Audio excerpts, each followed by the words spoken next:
these programs, and off we go from Iowa City. And room to return this one. Great starting field position for Iowa, as Matt Hankins takes that back near midfield.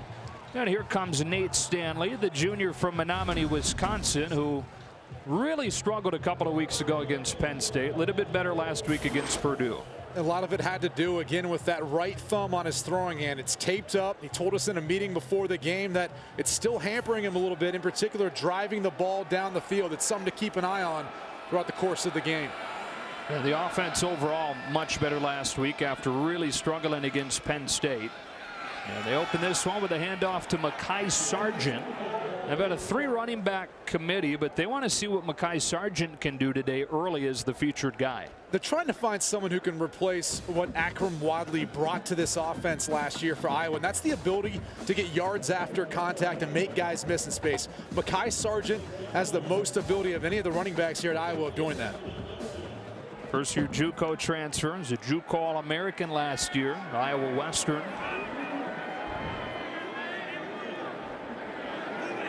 On 2nd and 7, Stanley to throw for the first time, and it's his tight end TJ Hawkinson. Maybe the best 2 tight end duo in the country here for the Hawkeyes, with Hawkinson and Fant. There's no maybe about it. This is the best duo or tandem of tight ends in the country. There's no other duo of tight ends that leads the country in receptions, yards, and touchdowns for their team. They move them around. They're going to target them, in particular down in the red zone when they get to that portion of the field. Those 2 players are special. And so 3rd down and short.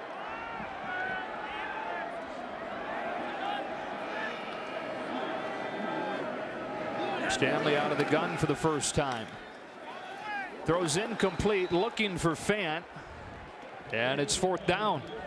And if there's one matchup that you probably don't want to work towards, that's Montre Hardage, the cornerback for Northwestern. He's one of the best cornerbacks in the Big Ten this year. Had a pretty solid game with a few exceptions last week versus Notre Dame.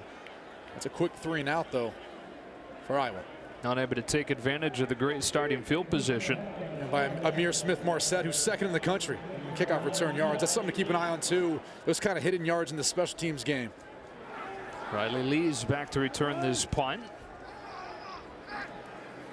Bolton Rastetter really struggled last week, just about 35 yards per punt at Purdue. Yeah, this one down inside the 15. That's where Northwestern will begin its first possession of the day with its 4-year starter at quarterback, Clayton Thorson, who got off to a great start this year, but the last few times out, not nearly as productive. Yeah, the last 3 games, he struggled. And it's ironic because they've actually been running the football better, so they've given him some more help.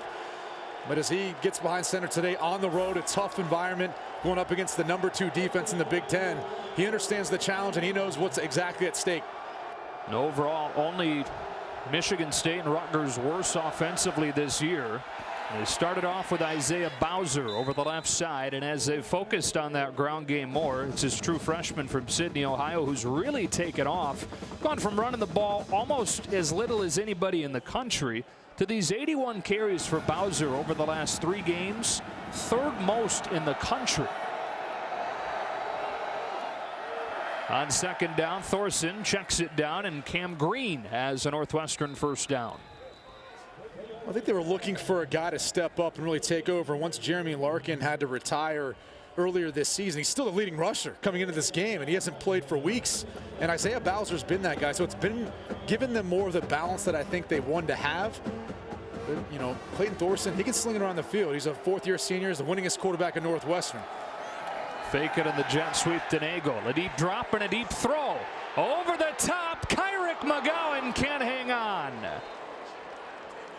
Iowa was torched time and again at Purdue last week. Had an opportunity there, did Thorson and the Wildcats, but incomplete. And there is a flag down. Illegal shift. Offense. #2. 5-yard penalty. 1st down.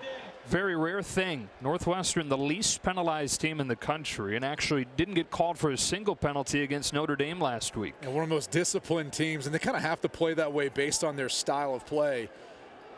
Flynn Nagel is coming back in motion. I'm not sure if he just didn't get set in time. Either way, though, you can tell Northwestern wants to attack the outside of Iowa. Handed off on first down and long, and Bowser gets 4 yards. So trying to attack that secondary that struggled last week, but some different faces there as Michael Ojemudia and Matt Hankins both moved back into the starting lineup for the first time since September. And two players who have more experience, and that's really what it comes down to. Riley Moss and Julius Brents, the true freshmen, they'll play today. I just feel like the Iowa coaching staff really wanted to go with guys who had a bit more experience. Those two have gotten healthy again. It started the season as the starters.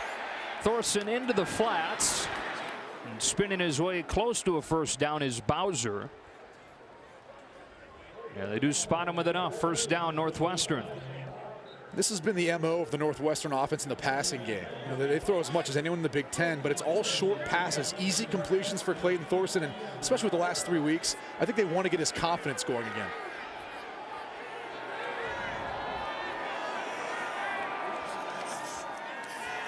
Here's a handoff on first down to Solomon Vaught, who's been banged up much of the season and missed a couple of games. Came back against Notre Dame and carried it twice. Now they get him involved on this first possession.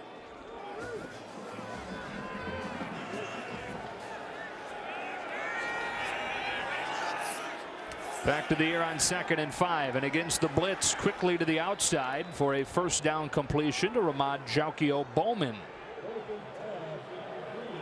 Talking to the Northwestern coaching staff, they really liked what they saw on film last week with against this Iowa secondary, struggling to cover Purdue. They give a lot of cushion to the outside. They feel like there were some easy throws and catches to make. Vaught still in there, running back. He's got it. That play blown up from the start. It was Jack Hawkeyes, the 5th-year senior at linebacker, finishing him off.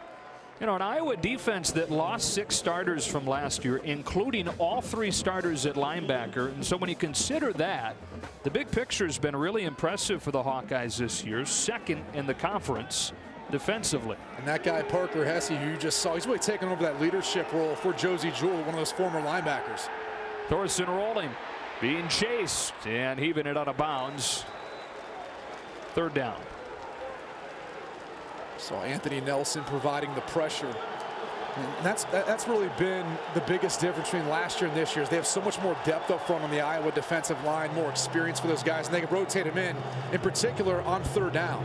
In passing situations, they call it their fast package. They bring 4 defensive ends in now to play their front 4 and give themselves an advantage of speed versus the offensive line for Northwestern, which has struggled to protect Clayton Thorson at times this year.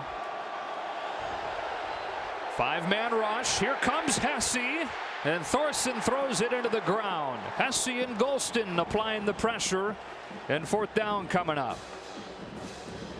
It looked like that could have almost been a false start on the right tackle, Rashawn Slater, but we talked about this fast package, and when you put a linebacker up across the center, it creates one-on-one matchups, and Iowa feels like their guys have more speed and more ability to beat the offensive line of Northwestern, as you noted, have struggled as much as anyone in the Big Ten. Jake Collins to punt. There's a good chance that Collins is going to handle all the kicking duties today for Northwestern.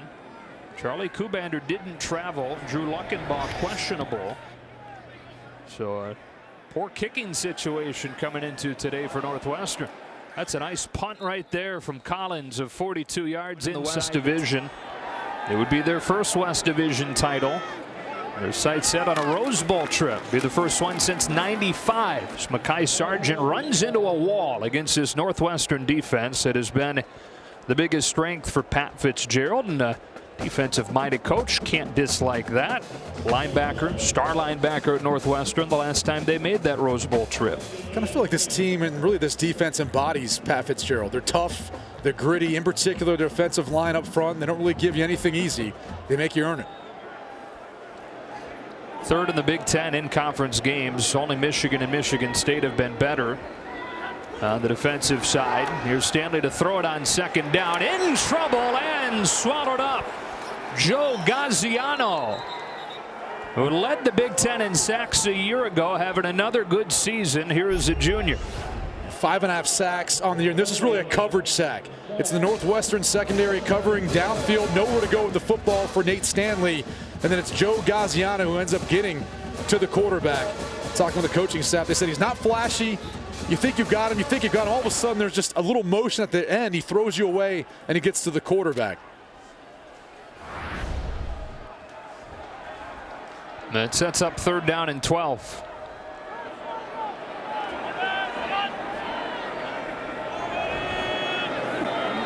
Stanley works out of an empty set. Just a 3-man rush. Delivers to Hawkinson for a 1st down. With 8 in coverage, still able to find a window for a pickup of 20.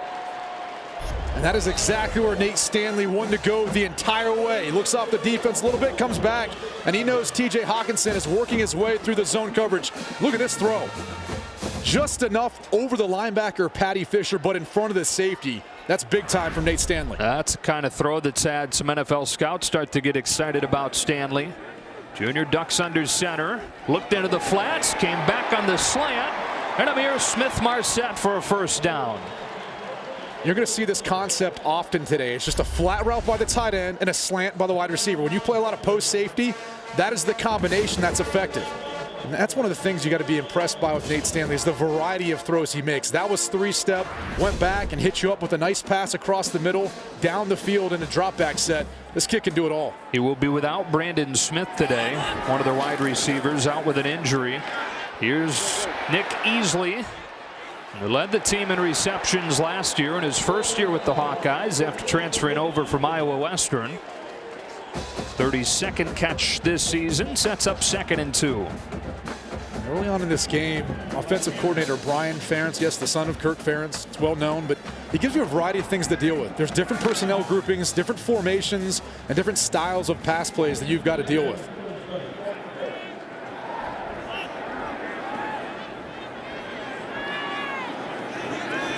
That's Noah Fant, tight end, that motions across.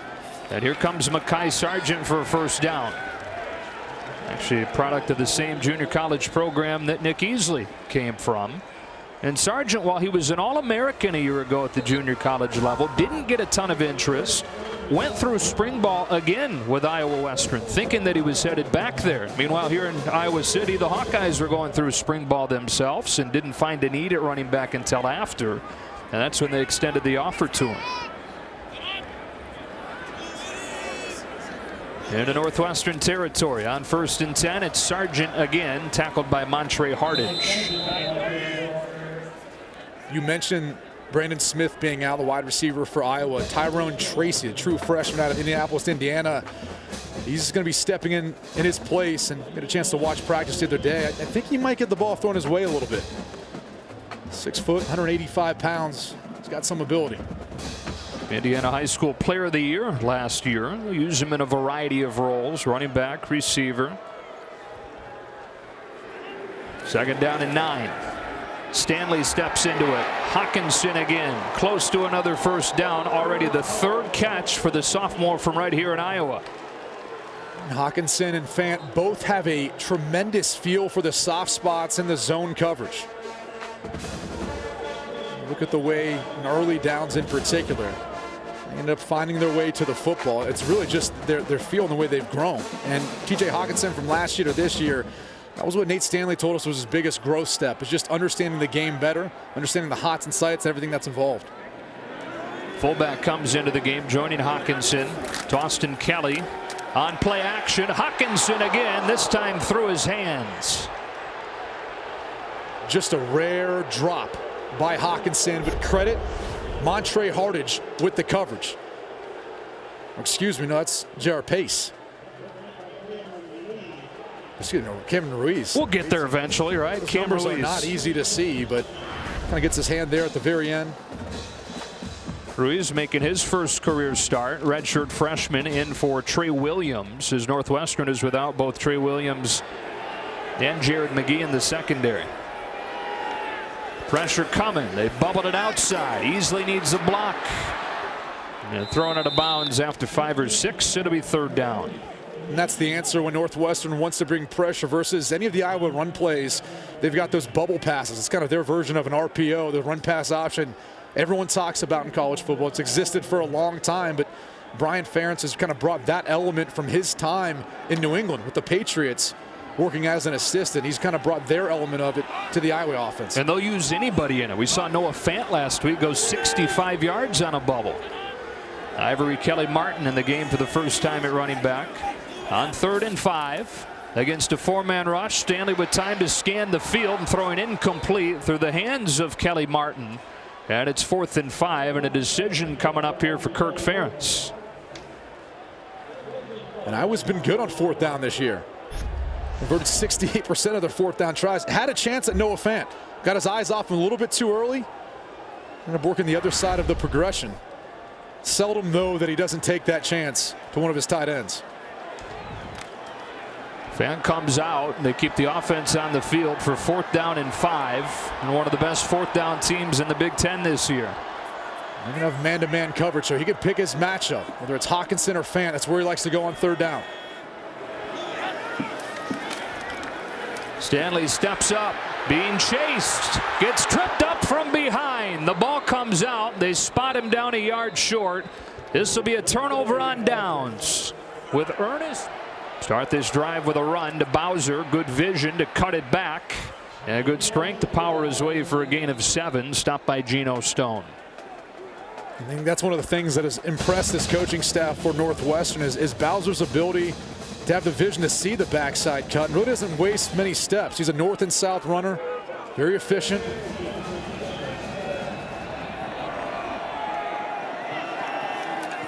Takes the fake on 2nd and short. Thorson all day to throw, eventually checks it down, and a nice move from Bowser to get a 1st down near midfield. At a gain of 12. Really, it's Clayton Thorson working through his progression. Doesn't like anything on the front side, continues to work, and then finds his outlet. That's playing good football. Doesn't need to force anything. Pressure coming. Bowser picks it up this time. Thorson steps up and gets back to the line of scrimmage. He was stopped by Brady Reef, picking up a yard. Isaiah Bowser, we talked about a minute ago. He's an all-around back. There's a reason why he's getting so many touches, because he's good in pass protection too, and obviously catching the football out of the backfield.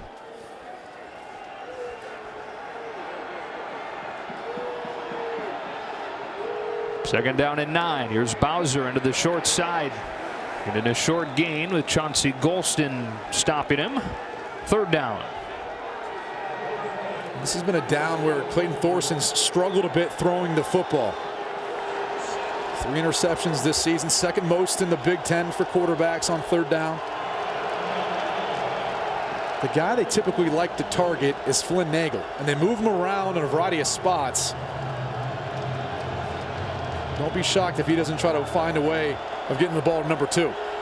He's had a career year, but teams have been focusing on taking him away the last few weeks. A little bit more quiet. He was the motion man.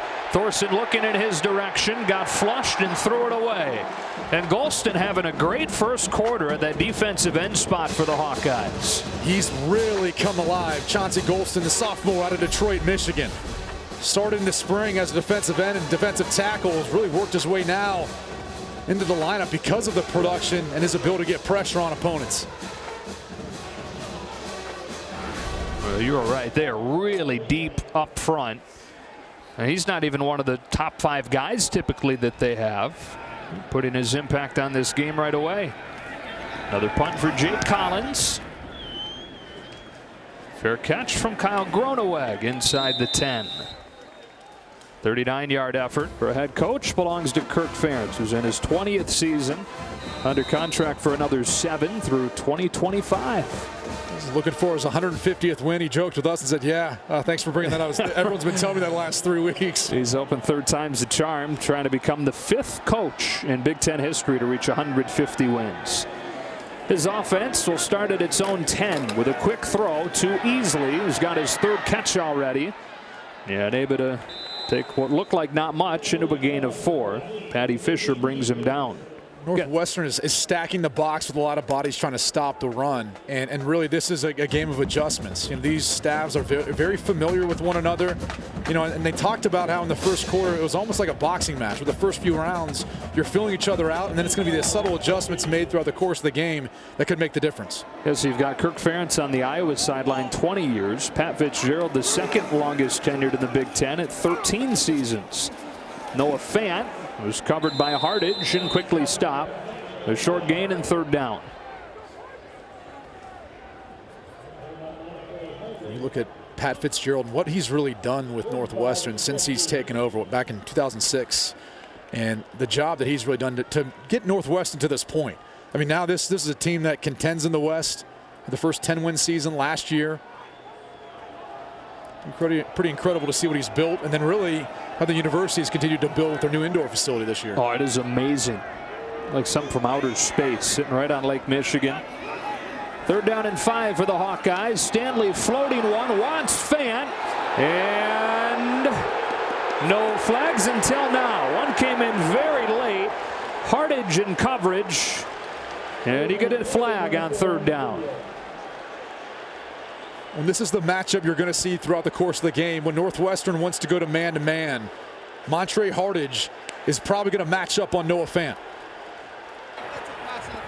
Pass interference, defense, number 24, 15-yard penalty, automatic first down. Here they are right here. And he's just going to run what they call almost a Purdue fade. Just a widened fade. The ball needs to be up to the outside, but because it's underthrown, once Fant looks to come back and make a play on the football, Hardage makes contact, and he really never looks back to locate the ball. If he did, I don't think the officials throw a flag. Well, that's a matchup that NFL scouts that are here today are going to watch closely, isn't it? Yeah, I mean, Hardage is a guy that when you look at his size and length at the cornerback position, he'll transition very easily to playing on Sundays, and same thing with Fant. I mean, his ability to stretch the field in the passing game. He's also a willing blocker with everything Iowa asked him to do. Very favorable for his chances of playing in the NFL. 6'5", 240. They say one of the fastest players on the offense. Against pressure, they whip it outside to Easley, and an important tackle there with the pressure coming from Nate Hall. Our first game break of the day. We check in with Greg Wolf.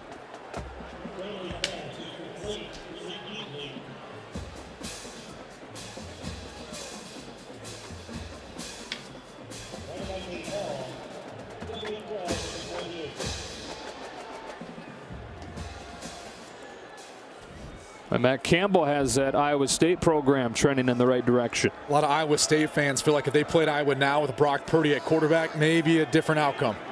Yeah, they played week 2 as a 13-3 Hawkeye win. Stanley throws this one backwards, and Mekhi Sargent makes one man miss and is angled out of bounds at the 36.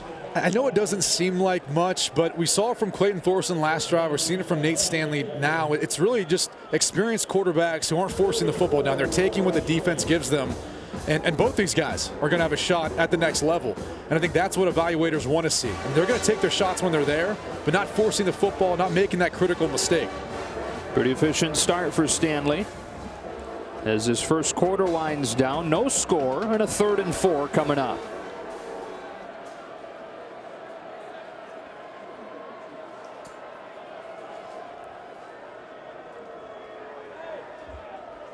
Northwestern drops 8 into coverage. Stanley throws incomplete, wide of Easley, although even if he had caught it, would have been tough to get a first down in all that traffic. Bryce Jackson with the coverage, and 1 second remaining. I was just going to say, until that play, you talked about the rhythm that Nate Stanley's found himself in. You go back to last week, didn't start off very strong, 5 of 13, finished 16 of 19, though, in their loss versus Purdue. It's kind of carried that through into today. Riley Lee's back to return a punt from Colton Rastetter, junior, who's been much more consistent here in his second season handling the punting duties, but took a step back last week and takes a step back here with a line drive. It's taken by the up man. That's just a 22-yard punt. One of the great traditions in college football here at the end of the first quarter. The wave to the UI Stead Family Children's Hospital, and the patients and their families watching the game from the 12th floor. As good as it gets. Traditions across the country, and something that Kirk Ferentz says that he hopes gives awareness not just to the great work being done at this children's hospital, but the great work that folks are doing across the country at different children's hospitals. Second quarter begins with a first down run for Isaiah Bowser, who's tackled by Parker Hesse on a gain of 4. What a show of appreciation with Northwestern. Show of sportsmanship, them waving as well, and you just think about the opportunity to kind of make a kid's life a little bit better by acknowledging some of the difficulties they're going through. Something Northwestern is very involved in Chicago each weekend. A couple players go down to the children's hospital there. Thorson has it knocked down at the line of scrimmage. That was one of the concerns coming into this week for the Wildcats. Thorson gets a lot of balls knocked down, and they are tall up front for Iowa. Yeah, Matt Nelson, their tallest defensive lineman, stands at 6'8", but they've got all these guys who are 6'6", 6'7", with long arms, and if they can't get to the quarterback, they're well coached. They get their arms up in their passing lanes. That one almost hit him in the face. Yeah, when you're 6'8", you can block it with your face. Third down. That's Cam Green in motion. Thorson will throw. Has time. Steps into it. Incomplete. Coverage from O.J. Mudia. Fourth down. And I'm not sure that's the matchup you really want to work towards. Cam Green does have that wide receiver background. He's bulked up to become their super back, but working against a cornerback and O.J. Mudia, not a favorable outcome. And O.J. Mudia, one of those two guys, along with Hankins, back into the starting lineup this week. Both guys getting healthy. Both freshmen will play today, in Moss and Brents, but a bit smaller role than they've been playing the last month. Busy day for the punters so far. A line drive that Gronewag takes off a bounce and is quickly swallowed up inside the 10. And you were interested to see how it would affect Nate Stanley with that thumb wrap for the third week in a row. And he's been good so far. Efficient, in particular in the short passing game. His offense backed inside its own 10 to start the drive for the fourth consecutive drive, and he steps away from pressure, heaves it to the sideline, and Ivory Kelly Martin getting them some breathing room. And this is not by design. When you run a bootleg in particular and you're running back into your own end zone, that is scary as a quarterback, especially when you've got a free defender right in your face. But typically you're never looking back to throw to your running back. In this case, heads up play by Nate Stanley. And then he used some of that added size, added strength to get the throw off with something on it. He's a big guy, huh? 6'4", 240. He's put on 25 pounds since he arrived.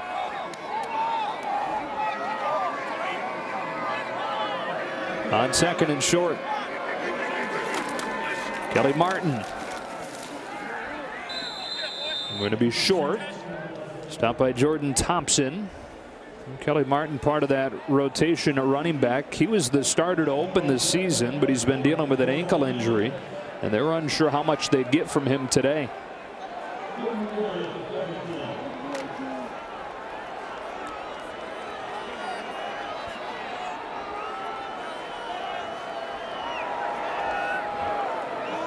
Out of the eye on 3rd and 1. Handed to the fullback, Austin Kelly.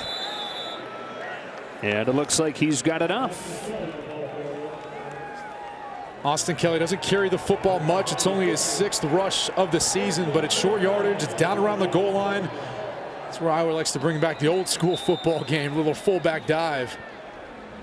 Austin Kelly's done a good job for Brady Ross. Game, the play's under further review. We're going to take another look of where his knee was down, where the ball was at, to see if it was short of the line to gain. But I was getting to, Austin Kelly's filled in well for Brady Ross, who's been out with an ankle injury. Let's take another look. Play Gallagher got there, and boy, rarely do you see one of these overturned, but looks like they may have a case here. You see enough on replay to overturn one of those spots, and that's the case here as well. The call stands, and it's 1st and 10 for the Hawkeyes. No score early on in the second quarter as Iowa and Northwestern meet for the 80th time back into the late 1800s. Play action on 1st down. Stanley steps up, hit as he let it go, but he's got Hawkinson running free and hurdling over a Northwestern defender. 46 yards with a little bit of sparkle at the end of it. Talked about Nate Stanley playing for the toughness with his thumb injury. Watch as he drops back, is able to fight through. Nate Hall gets a hit on him at the very end, but he's big and strong enough to get it there. And then it's TJ Hawkinson. And he's done this a couple times this season. That's why you can tell people are so excited about his upside and his future. His ability to stretch the field just like that. They talk about feel and toughness with him, but really good athleticism too. Kelly Martin tackled in the backfield with the flag down. Patty Fisher was the first man there. Holding, offense, number 77, 10-yard penalty, first down. It's on the left tackle, Alaric Jackson. There were a couple of key holding penalties late against Iowa last week. This one goes on the sophomore tackle. 2 in a row. Go back to the conversation about the different things that this Iowa offense brings. You know, they got different personnel groupings mixing in and out, but they've broken some of their tendencies. You know, they're 2 tight end, 2 running back sets. Typically, they run the football 80% of the time. They've actually opened up and thrown the football out of that personnel grouping a number of times today. It's like you talk about, these two teams know each other so well, so little turnover on the two staffs. Doing whatever they can to find a little tweak, get a little edge. Stanley drifting in the pocket, heaving one deep. Hawkinson again is out there, but incomplete with the coverage from Cam Ruiz. Let's take a look at the end of it. Seems like the home crowd's a little bit upset about the contact, and the wind got this ball. You can see at the very end of it the way the ball kind of carried over Hawkinson. And clearly Ruiz wraps around the arms of Hawkinson at the end. I'm a bit surprised there wasn't a call here.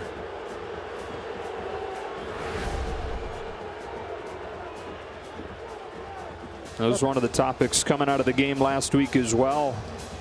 About the time, though, that Stanley had in the pocket. And this is the best offensive line in regards to protecting their quarterback. Noted earlier about Northwestern struggles, but Iowa doesn't have any issue. The number one trading company, tough, ingenious workwear designed and tested by tradesmen. And normally we wait until like the fourth quarter to do this, but we're already going to give it away to TJ Hawkinson, who's got 4 catches for 70 yards here in the first half. He's been solid run blocking as well.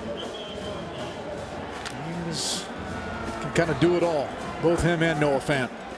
Kind of rare now for that tight end position to be able to be so good in run blocking, but also catching the football. Let alone having 2 of them on one team. Second down and long off play action. Stanley will hit the crosser. And Northwestern all over Mekhi Sargent, 3rd and long. This is exactly what defensive coordinator Mike Hankwitz wants. Make Iowa have to earn it. Complete some of those short passes and see if they can maybe get Iowa to make a mistake here and there. Tell the Iowa coaching staff has a lot of respect for Mike Hankwitz, talking about, and that was one of the biggest changes they saw in Northwestern, is just the identity of their defense now. They've been so consistent since Mike Hankwitz has taken over. 11th year as the DC now after a couple years as the D coordinator in Wisconsin. On the jet sweep, Amir Smith-Marset needed a bunch, got a few, and then got hit late. There is no flag, and it's 4th down and long. Not a lot of room down on the sidelines here. No, that's one of the things you love about this environment. It's everyone's right up on you. And that's Alonzo Mayo, cornerback, junior out of Baltimore, Maryland. Doesn't get a ton of playing time because that tackle was initiated inbounds and carried out of bounds. Let it slide. So we've now had 7 possessions today, Brady. This is the 6th punt. The other one was a turnover on downs. This is what everyone wants to see, man. I want to see these punters show out. Line drive. Lees makes the catch. Made the first man miss. The bravest guy down here, though, is Northwestern AD Jim Phillips. He has just shirt and tie, no jacket. I said, what are you, crazy? He goes, hey, the players have their uniform. This is my uniform. No jacket for me. Love it. Love it. Oh, you forgot about Alex Spanos, the man, the myth. Here's Bowser with the short gain. Let's go back to Spanos. Take a look at this guy. We saw him a couple weeks ago. He was bouncing around, keeping everyone energized. He should be personal security for the team, too. dual roles, but this is him being pretty quiet. Usually he's jumping up and down, getting everyone energized right now, but the team is on offense. It's a pretty animated character. Ball of energy, that guy. 2nd down and 8 for his Wildcats, who face pressure. Thorson feeling it. Amani Hooker got to him and brought him down. Defensive coordinator Phil Parker likes to mix in some pressure on early downs. In this case, it's going to be Amani Hooker coming off the left side. That's the right tackle. Rashawn Slater just can't get out to him in time. And Thorson really had nowhere to go. When you look at the defensive front, Anthony Nelson was coming up the middle. Now he's got to deal with the speed package for this Iowa pass rush. Well, how good has Amani Hooker been this year, playing both safety and linebacker? Coming off of the edge to get the sack and make it 3rd and 14. Thorson goes short to Cameron Green, who's got no chance. Geno Stone was there to shove him down along with Hooker. And this field position battle continues. 4th down coming up. You talked about Hooker and how good he's been, playing a more versatile role. They're playing really nickel with 3 big safeties. Geno Stone's been the other player that's really stepped up, because once Hooker now came down in the box almost as that hybrid linebacker, it was Stone who had to take over his responsibilities in the back end. Both of them have done a tremendous job this year. Collins to punt it again.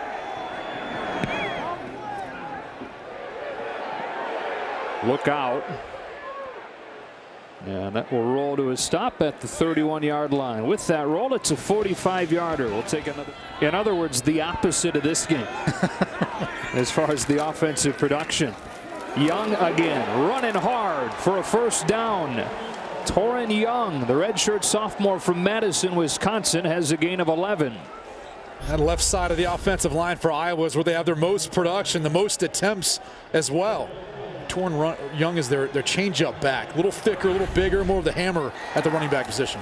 Try and let him hammer away again. This time he was hemmed in. You know, Young, his only FBS offer was Iowa. He says that he constantly thinks about that, uses it as motivation in everything that he does as a player, whether that's practice or in the weight room or in the film room. And part of that 3 running back group. You know, they lose Akram Wadley, but you put these 3 guys together, in Young and Sargent and Kelly Martin, and the rushing numbers are actually better than they were with Wadley. I think the difference was just the way they're targeted out of the backfield. Wadley was so good catching the football and also in the screen game. That's kind of an element they're missing. 2nd down.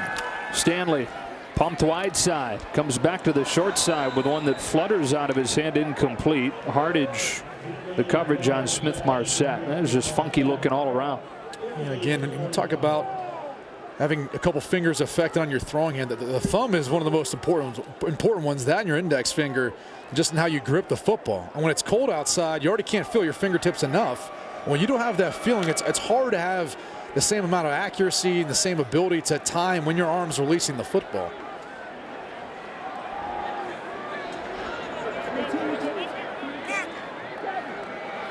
There's Hawkinson back in the game at the bottom. Play clock inside of 5. In front of 3rd down and 8. Northwestern bringing an extra man. Flushing Stanley from the pocket. He tucks it early. There's a flag down as he goes down shy of the 1st down marker. Tom Duke Miller, the tackle. And we'll see what the flag is for. Looks like it's going to be a hold.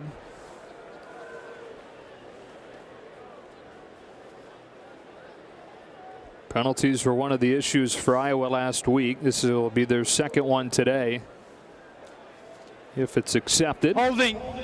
Offense. Number 59. 10-yard penalty. 3rd down. It's the left guard, Ross Reynolds.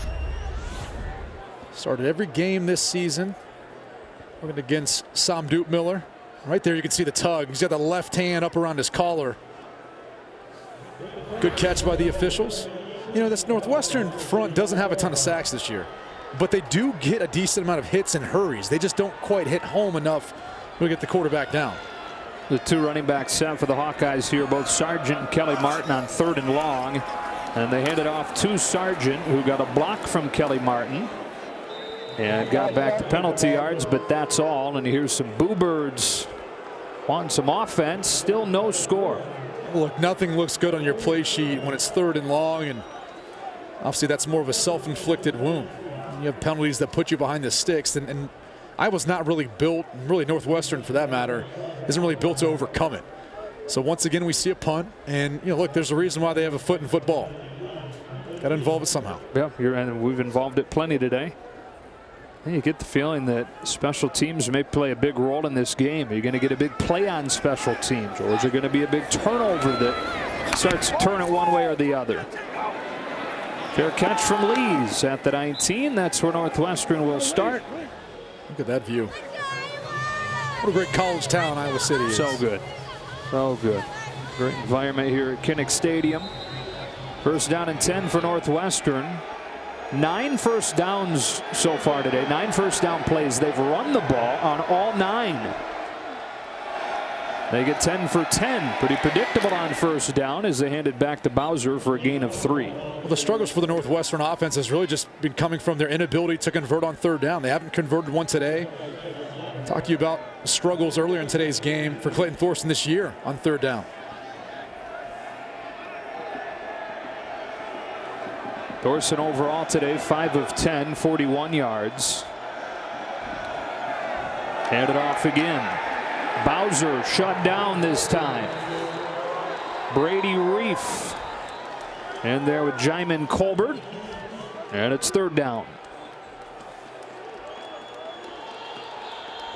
Yeah, I think it's hard too for Clayton Thorson. You're sitting on that heated bench. You haven't thrown the football in a while. You come onto the field, you run the football twice. Now you've got the tough task of having to throw for a completion. It's tough to do, especially when you don't have an opportunity to throw the football a ton. It's tough to get into a rhythm and get warmed up. See what kind of pressure the Hawkeyes can generate here with a 4-man rush. Thorson given time, but the coverage downfield leads to the sack from Chauncey Golston. A.J. Epinesa there as well, and fourth down coming up. This is considered a coverage sack, but really is the pocket just collapsing down on Clayton Thorson. Really didn't have much anywhere to go with the football, but it was more when he went to throw, everything just collapsed on him. We keep talking this speed package. Watch all the bodies. All of a sudden, it's just suffocating in there. There's nowhere for him to step up, and there's nowhere for him to throw. So the Hawkeyes sent to get good field position here. Line drive from Collins. And at the 46, Feldman. And the Hawkeyes will have it at the 46-yard line. Plenty of time here, 2:47 and 2 timeouts. You got to think with Iowa getting such good field position throughout the majority of the first half, they've got to figure out a way to come away with points. It's from a big play or converting a couple third downs, put themselves in that position. Start this drive out of the I formation.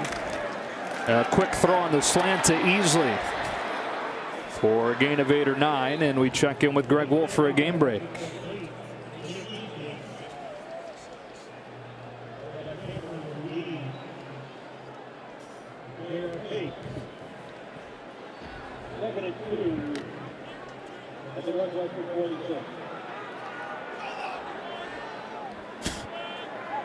Probably closer than we expected at that point, though. Yeah, I don't know. Someone might want to cover that guy.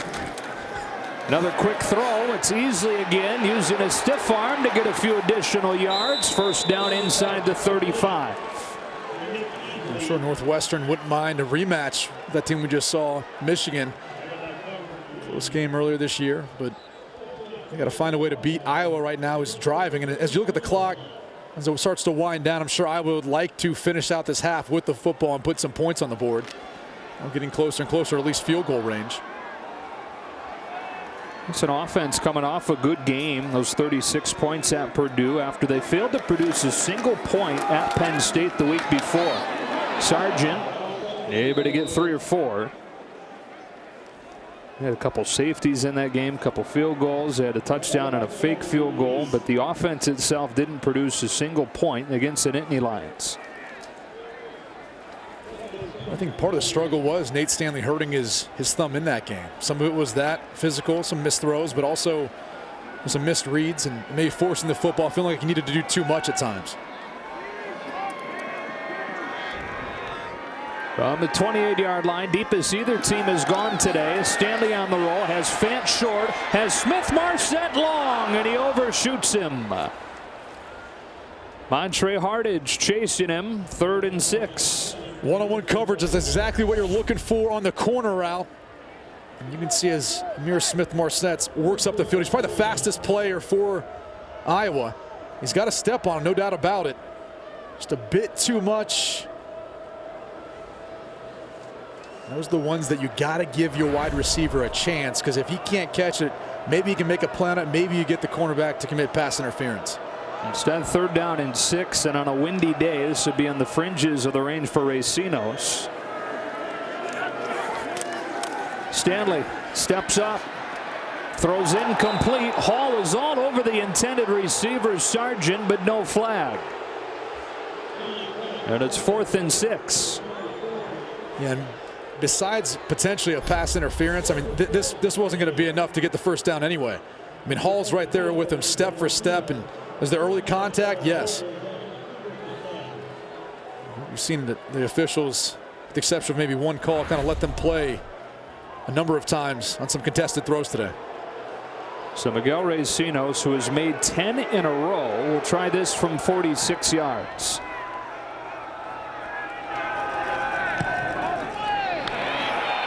Cuts it through the wind with a low trajectory and starts the scoring from 46 yards.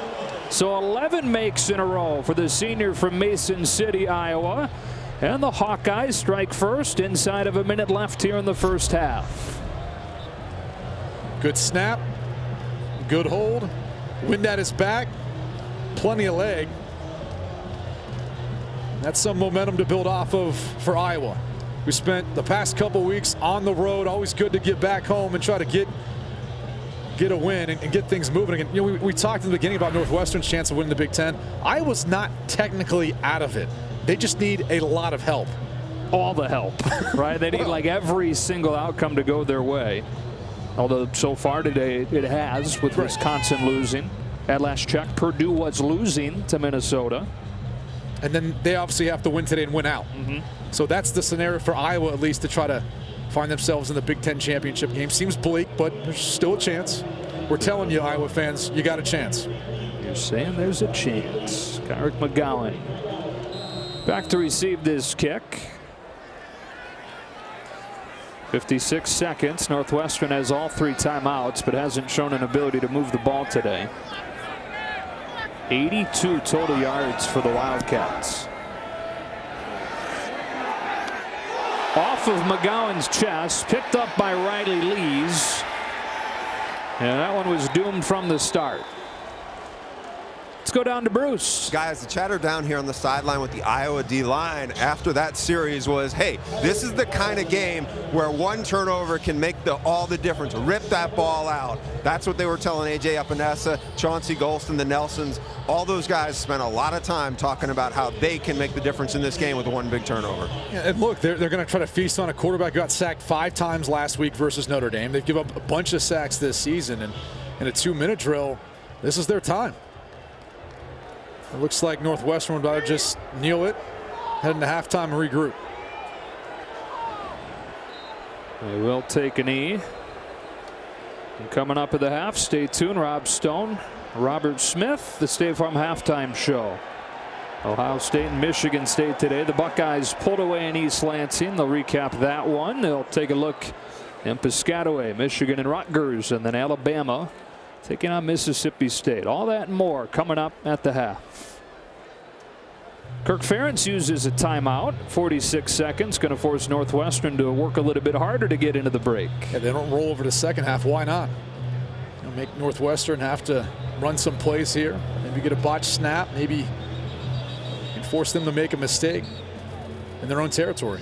Nothing doing for this Northwestern offense today, but facing a really good defense that appears to be bouncing back after a couple rough weeks for Iowa. Yeah, I think Iowa wanted to force Clayton Thorson to beat them through the air, put the pressure on his shoulders. He hasn't played well the last 3 weeks. He would acknowledge that. I think he feels some of the pressure of what Northwestern has in front of them right now. A chance to go to the Big Ten and play for a Big Ten championship. And it feels like as things have come down the line, as the pressure has mounted, he hasn't really risen to that.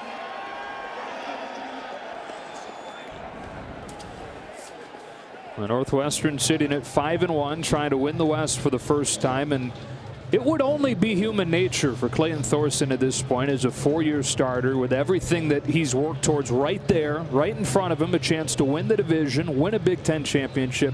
It'd only be human nature to press a little bit at this point, try to do too much. I think that's part of it, but I think when you're in that position, at some point you have to acknowledge it. And I think that actually can help you cope with some of the pressure or anxiety that you feel by understanding you're in a good position. This is a good thing. You don't need to view it as negative and bad and not want to acknowledge it. So, you know, that's kind of the next step, I think, for him in that regard, and as far as how he handles the pressure, because he's got a potential to play at the NFL level. He's going to face even more pressure playing on Sundays.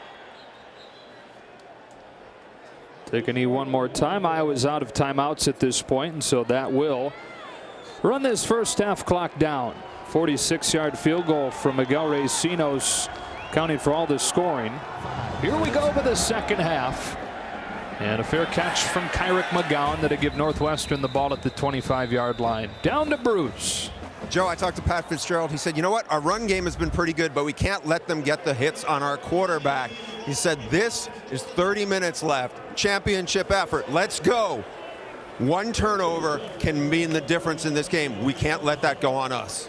Boy, Bruce sounds like he's getting cold down there, but he brings up a good point. You know, the rushing attack for Northwestern hasn't been that bad. If you eliminate the kneel downs and the sacks, really, they're averaging about 4.5 yards per carry. So that's kind of keeping on track. They can't get away from the run in this game. Clayton Thorson just 5 of 10, 75 yards in that first half. They try to get him in rhythm with an easy throw to open this second half, but it's too high for Green. And it doesn't get much easier than that, too. Right-handed quarterback, rolling to your right, short pass. Those are the ones you've got to hit.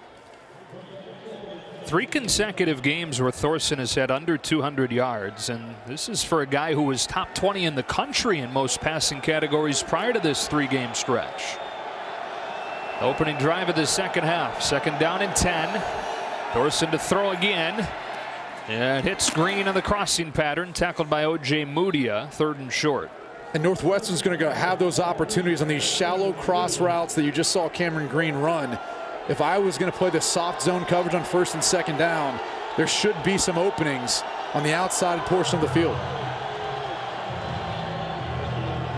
Northwestern 0 for 6 on 3rd down in that first half. They're going to go to the Wildcat here on 3rd and 1. Bowser in there with Riley Lees will take the snap. Lees cuts it back and gets a first down.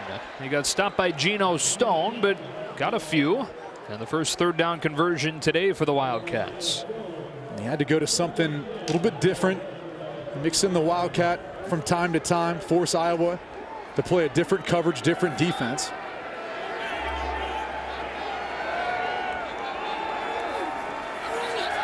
Heavy pass attack to open this drive. Thorson on the move, incomplete. Tight coverage from Hankins. All over Flynn Nagel. There's just one reception in that first half for a receiver for Northwestern. Yeah, and Flynn Nagel's been the guy that's by far and away led this team in receptions. But good coverage on the outside by Hankins, gets a hand in on the football. Good break on the football really would have allowed him to be in position. First start since September for Hankins. And dealing with injuries and then a suspension. Thorson throws an interception. Geno Stone with his 4th of the season. Pat Fitzgerald told Bruce one turnover could make the difference. He was hoping it came on the other end. Instead, Thorson gets picked off. I think Clayton Thorson thought the wide receiver was going to keep going, but Geno Stone read his eyes the entire way. Look how he's locked on. And then it's Stone who works his way down to Flynn Nagel, his favorite target for the interception. This has been an issue for Clayton Thorson. We did a game a couple weeks ago versus Wisconsin. Threw 3 interceptions in that game, 2 of which he stared down the target and allowed Wisconsin defenders to get a jump on the football. So does Iowa look at taking a shot here after the takeaway right around midfield? Sargent in there running back. He'll take a fake. Stanley steps up. He's going to take off. And Stanley's got 6 or 7. Tackled by Patty Fisher. I think they wanted to take a shot there. Unfortunately, it's really haven't had the opportunity. Northwestern's done a good job in their secondary and coverage when it's been zoned and not letting anyone get past them deep, and then in man-to-man making plays on the football. Nothing wrong with Nate Stanley, though, taking off when he sees green grass and picking up some additional yards to put them in second and manageable. Credit to this Northwestern defense. Pretty good first half for them, too. It's been the biggest strength for this team all season. In conference games, third best defense in the Big Ten. Out of the eye on second and short. Sargent behind Kelly. Got a yard, that's all. The Big Ten second leading tackler Blake Gallagher picks up another. And really where the Northwestern linebackers excel, Blake Gallagher, Patty Fisher, Nate Hall, they diagnose plays fastly. They're fast, and then they're able to pick up through the hole pretty quick, but they really get rid of any blockers too. They shed as well as any linebacker group in the Big Ten. On 3rd and 2. Pack it in tight again. Kelly again the lead blocker. And Sargent can't get away. He was hit in the backfield and ultimately dropped.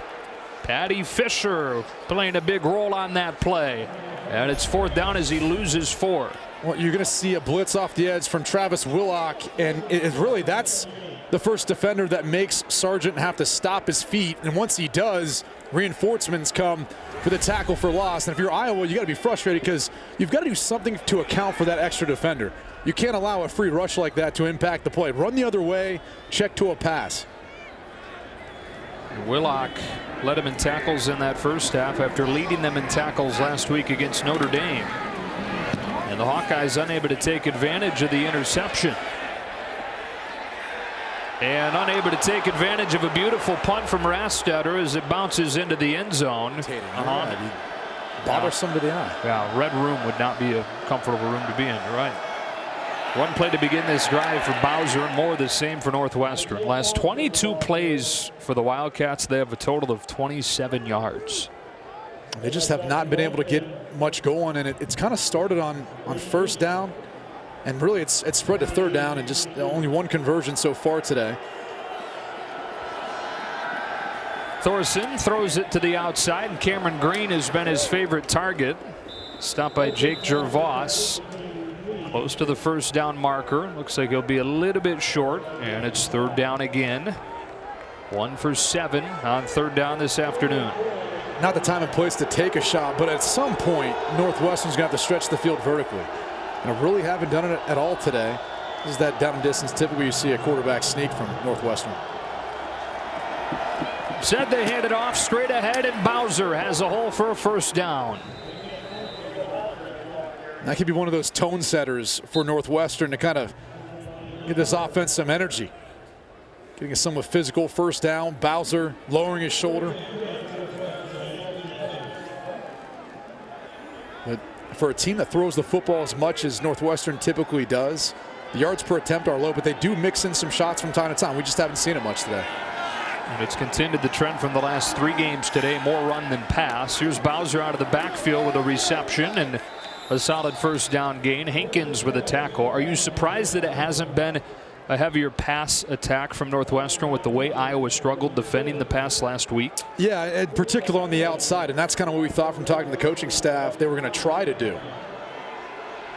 So many big plays against the Iowa secondary last week. Thorson looking for one here, throwing it up there, and a pass interference call against Hankins as he tossed it up for the 6'4" Skoranek. So almost on cue, they finally test him downfield and benefit from it. And again, at the very end of the play, watch as Hankins grabs on. Defense, number 8, 15-yard penalty, automatic 1st down. I think the tough part for Iowa fans is you can see Skoranek making just as much contact there at the end, but it's at the very end as Skoranek goes to extend. I think Hankins is still impeding his ability to make a play on the ball, and that's where the flag comes out. But that's the thing is when you take shots like that, especially for bigger targets like Skoranek on the outside, good things can happen past just getting a completion out of it. What it sets up is only the 2nd play today in Iowa territory for Northwestern. 1st down from the 38.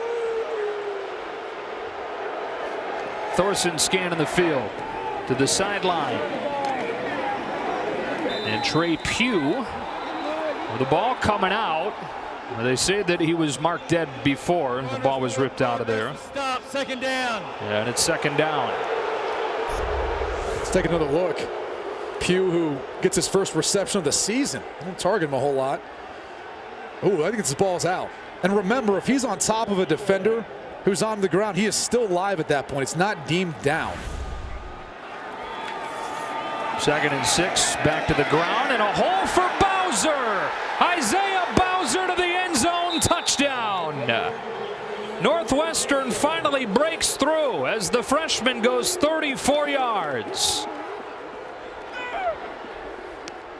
And finally, the running game's able to hit home.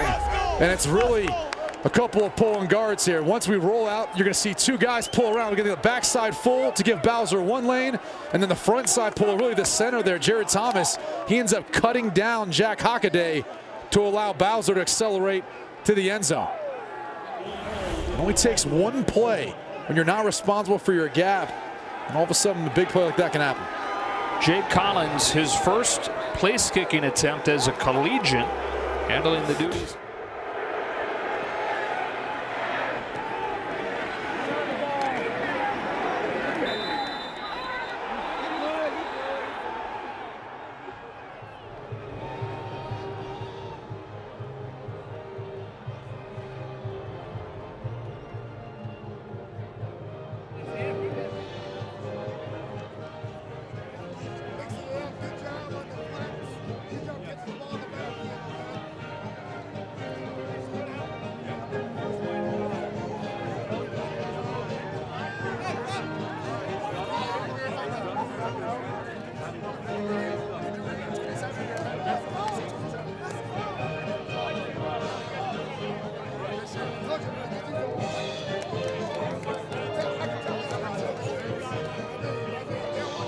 What's her plan? Target Bowser. That's fine.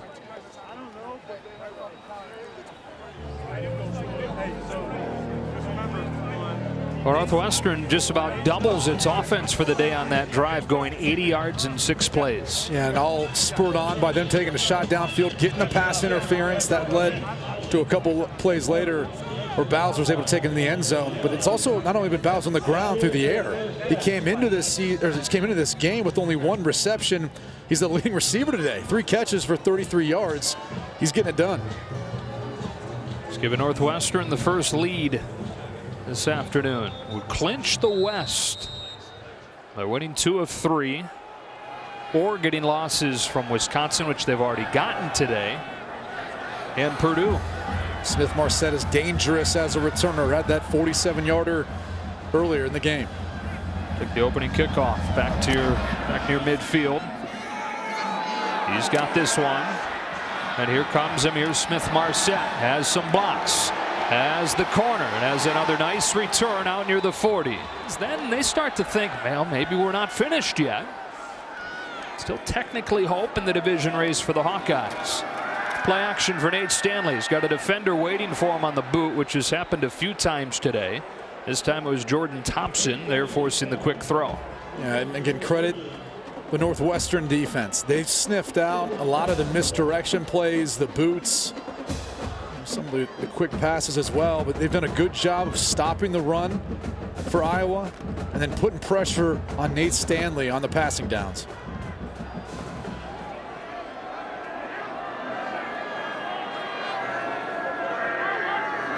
Second and 10, throwing into pressure. Into the vacated area goes Easley. His team leading 7th catch today. Pickup of 6, 3rd and 4. That's the type of play call that puts you in 3rd and manageable. When you start off in 2nd and 10, you're always thinking as a play caller, if you're Bryan fans, get half back. Something that gives me a bigger piece of the playbook to call here. Question is Noah Fant. Hasn't really been as involved. He's not even on the field right now. It's been TJ Hawkinson. Typically, both tight ends get a lot of targets. A big piece of this passing offense. Fant's been quiet today. Yeah, just 1 catch, no yards. Hawkinson, the tight end, to the right side of the formation. He blocks initially, giving Stanley time to throw for Smith-Marset. What a catch! Now they say that it was out of bounds. And it's 4th down. We caught the football. It didn't look like he could get a foot inbounds when he got possession. I don't know. Maybe his foot was still on the ground at that point. Once again, coverage by Hardage. He's right there for the play. Remember, the call on the field was that it was incomplete. Has to be enough evidence there to prove that he did indeed have possession while his left foot was still on the ground. Boy, I think he caught it. That is going to be as close as we've seen. And Hardage is down on the field right now for Northwestern. Which is as significant as the outcome of this replay. Remember, they're already down one of their corners in Trey Williams, and that is not a deep position for Northwestern. No, and there's a huge drop-off from Hardage to anyone else for Northwestern as far as their cornerbacks and really cover players. They're going to review it. What do you think? Going to get overturned? Or I think it's a catch. I think it's a catch. I think he's got it. You know, fortunately, we've got a great angle. Credit to our camera guys in the truck working downstairs, because I think he has this. There's possession in my mind. The foot's still on the ground and in bounds. And it was interesting. The official originally signaled catch and then said that he was out of bounds. Mike Pereira, our rules expert in warm Los Angeles. What do you think? Mike Pereira learned never to go against guys like Davis, you know, and Quinn. I think I'm in your corner on this. A very tough play because there is the bobble, but, you know, Forsett gets that left foot down and then gets control of the ball. You know, to me, I look at this, he goes with control all the way to the ground. He's got it there with the left toe still in the ground. I think you have a catch. Certainly can see why it was called incomplete, but if I'm in the booth, I think I actually reversed this to a catch. I think we're all on the same page on this being a catch. But how about this, Joe? Does anyone look better in a three-piece suit than one Mike Pereira? I'll tell you, that guy, as good as it gets. This coming from a guy who wears three-piece suits himself. So I agree with you. Yeah, looking dapper as always. This is obviously a huge play, though, in the course of this game, just to create some momentum for Iowa. Really haven't been able to stretch the field vertically much. We saw Northwestern take a shot. Now Iowa taking their shots.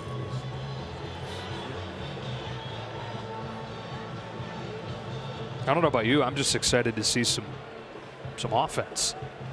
Yeah, you know, Yeah. I'm excited about it. I like seeing some good defense too. Well, we've had plenty. I think it's time for the offense to do something. Yeah. Here we go. Here's the call.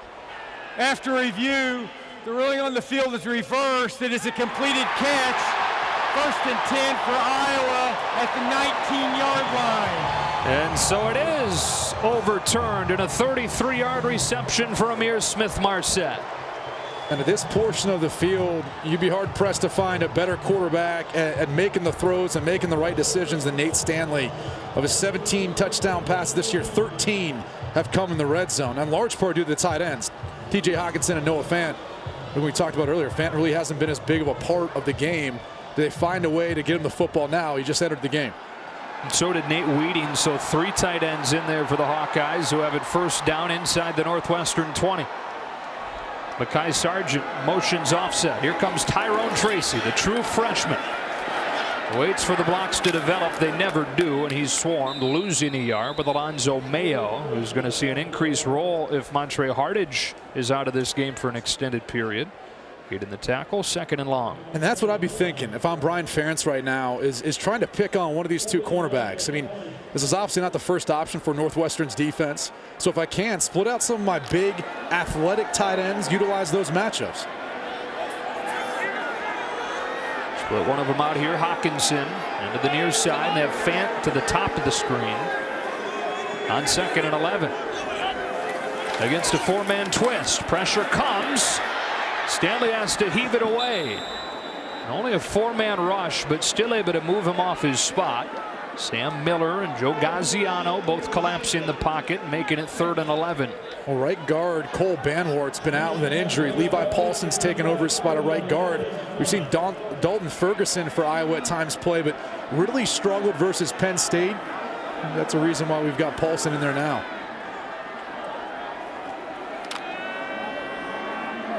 Iowa was able to convert 3rd and short just a few plays ago. This is 3rd and 11.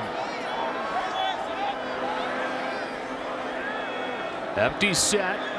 Options across the board for Stanley, who swings one to the corner of the end zone. Broken up at the last moment.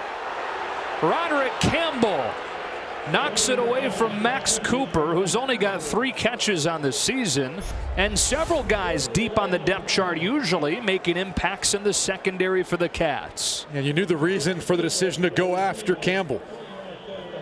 Trying to target the guy who's really their 4th best cornerback in the game, because Max Cooper, as you know, only 3 catches. Probably not a guy on 3rd down like that where you're trying to take a shot to. That's interesting. When you got guys like Hawkinson and Fant, you just saw what Amir Smith-Marsette's able to do.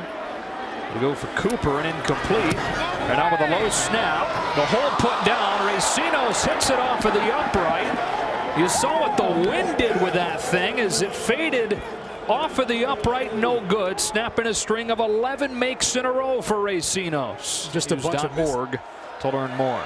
Northwestern, after the missed field goal, hands it off to Isaiah Bowser for a solid 1st down game with a stop from Matt Nelson. And the story is becoming missed opportunities for Iowa. It didn't do much with the interception that Geno Stone had earlier in the game. Ended up punting the football away after that. And then after a big play to get them down in the red zone, missing a field goal. 2nd down and 5. Thorson, long throw through the hands of Jalkio Bowman, and you hold your breath there if you're Northwestern. That thing sails to the wide side of the field. Incomplete, 3rd and 5. This is that part of the game if you're Clayton Thorson. He's struggled the past 3 weeks, been well documented, hasn't been very good today. 50% of his passes with an interception. He's got to be careful with the football.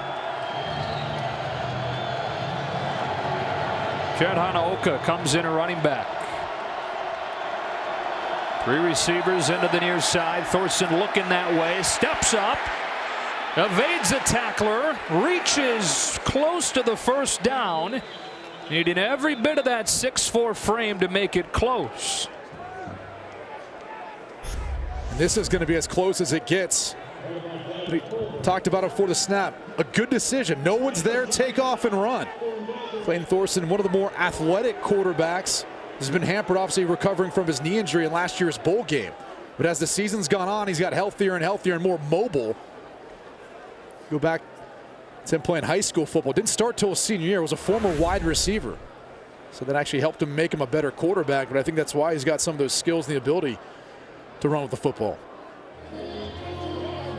We're going to measure. You got it.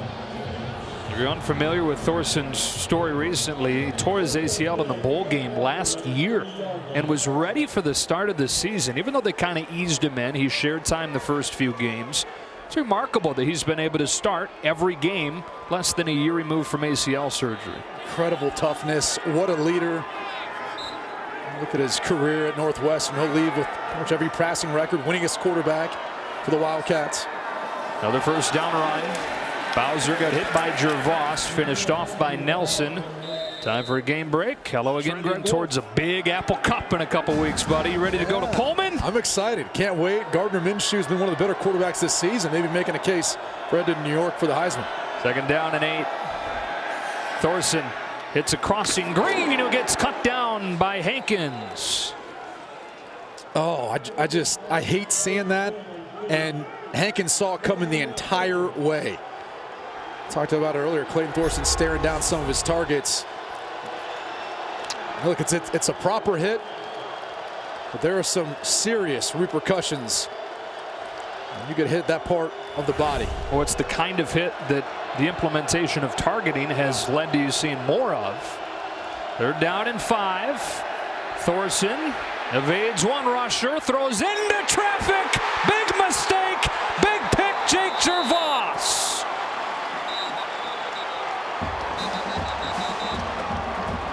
And when the interceptions come for Iowa, they come in bunches. The 8th game this season where they've had 2+ takeaways. And it's a ball that's it's thrown into traffic. It's a poorly thrown football. Jack Hawkeyes gets his hands on it, and Gervais ends up getting the 2nd interception for the Hawkeyes today. I mean, there were 5 black shirts around the intended receiver. I mentioned on the previous third down, I mean, it's just been a down where Clayton Thorson has struggled at times to make good decisions. Coming into the game, he had 3 interceptions on third down. That's the second most in the Big Ten for quarterbacks. For Iowa, it was a couple of second-half interceptions that gave him a chance against Purdue last week. They were unable to take advantage. Here they are again with an opportunity off of a takeaway. Can they finally capitalize? First down at the 42. Will they take a shot? Tried to last time around. Let's see if they do this time. Torn Young in there running back. This time a straight drop. Stanley steps into it, has an open man. That's Amir Smith-Marset, and a first down inside the 30 as we go down to Bruce. Joe, some bad news for Northwestern. Montre Hardage, their best defensive back, he is out for the rest of the game, lower body injury. He tried to rally some of his teammates here, just kept going up and down the sideline. It's your time, it's your time. Now they're going to be challenged, though. Yeah, you're sure right about that. So they're without Hardage now. They were already without Jared McGee and Trey Williams in the secondary, down 3 starters in the back end. Does Iowa attack it? They did on first down. They're going to go back to the air here. Off play action to the end zone. Smith-Marset. Touchdown Iowa, and the lead for the Hawkeyes.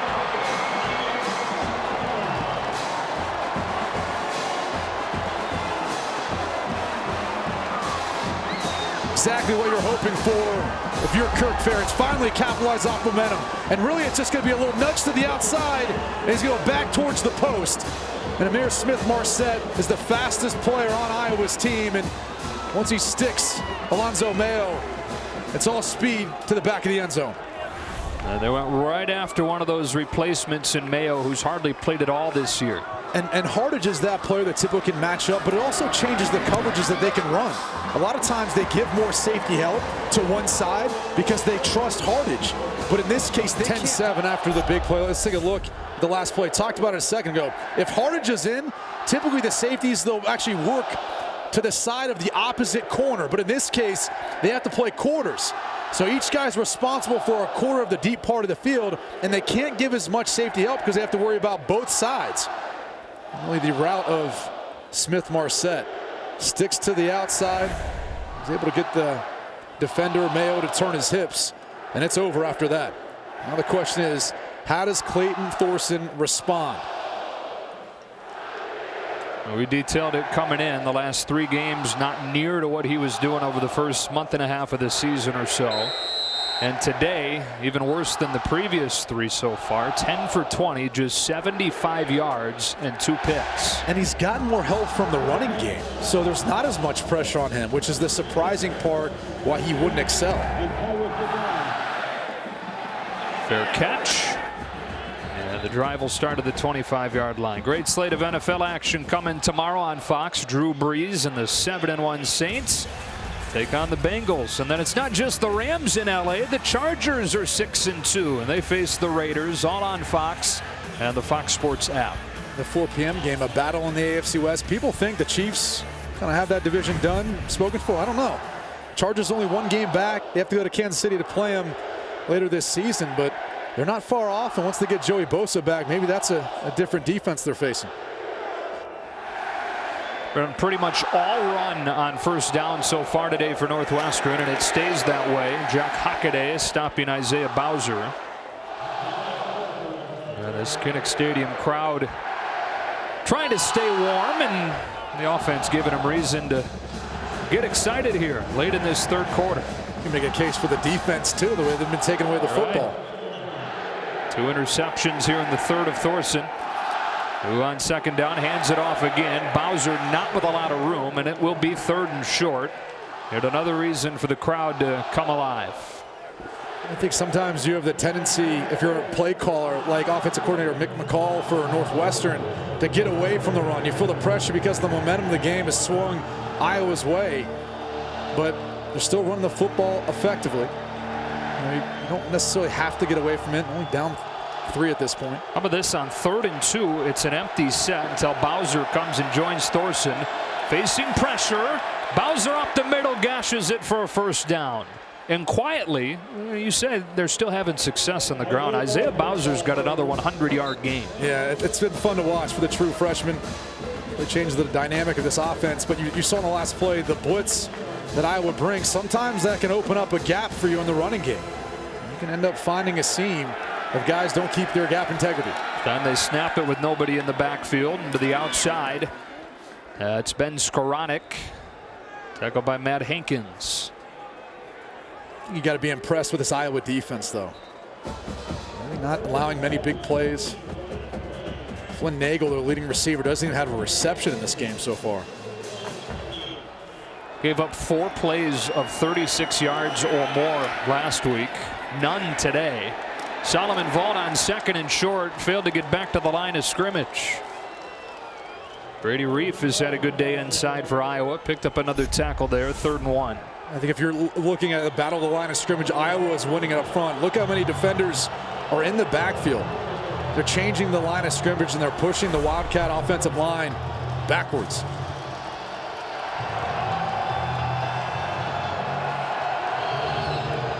Thorson goes under center. Got a tight end and a fullback in the game.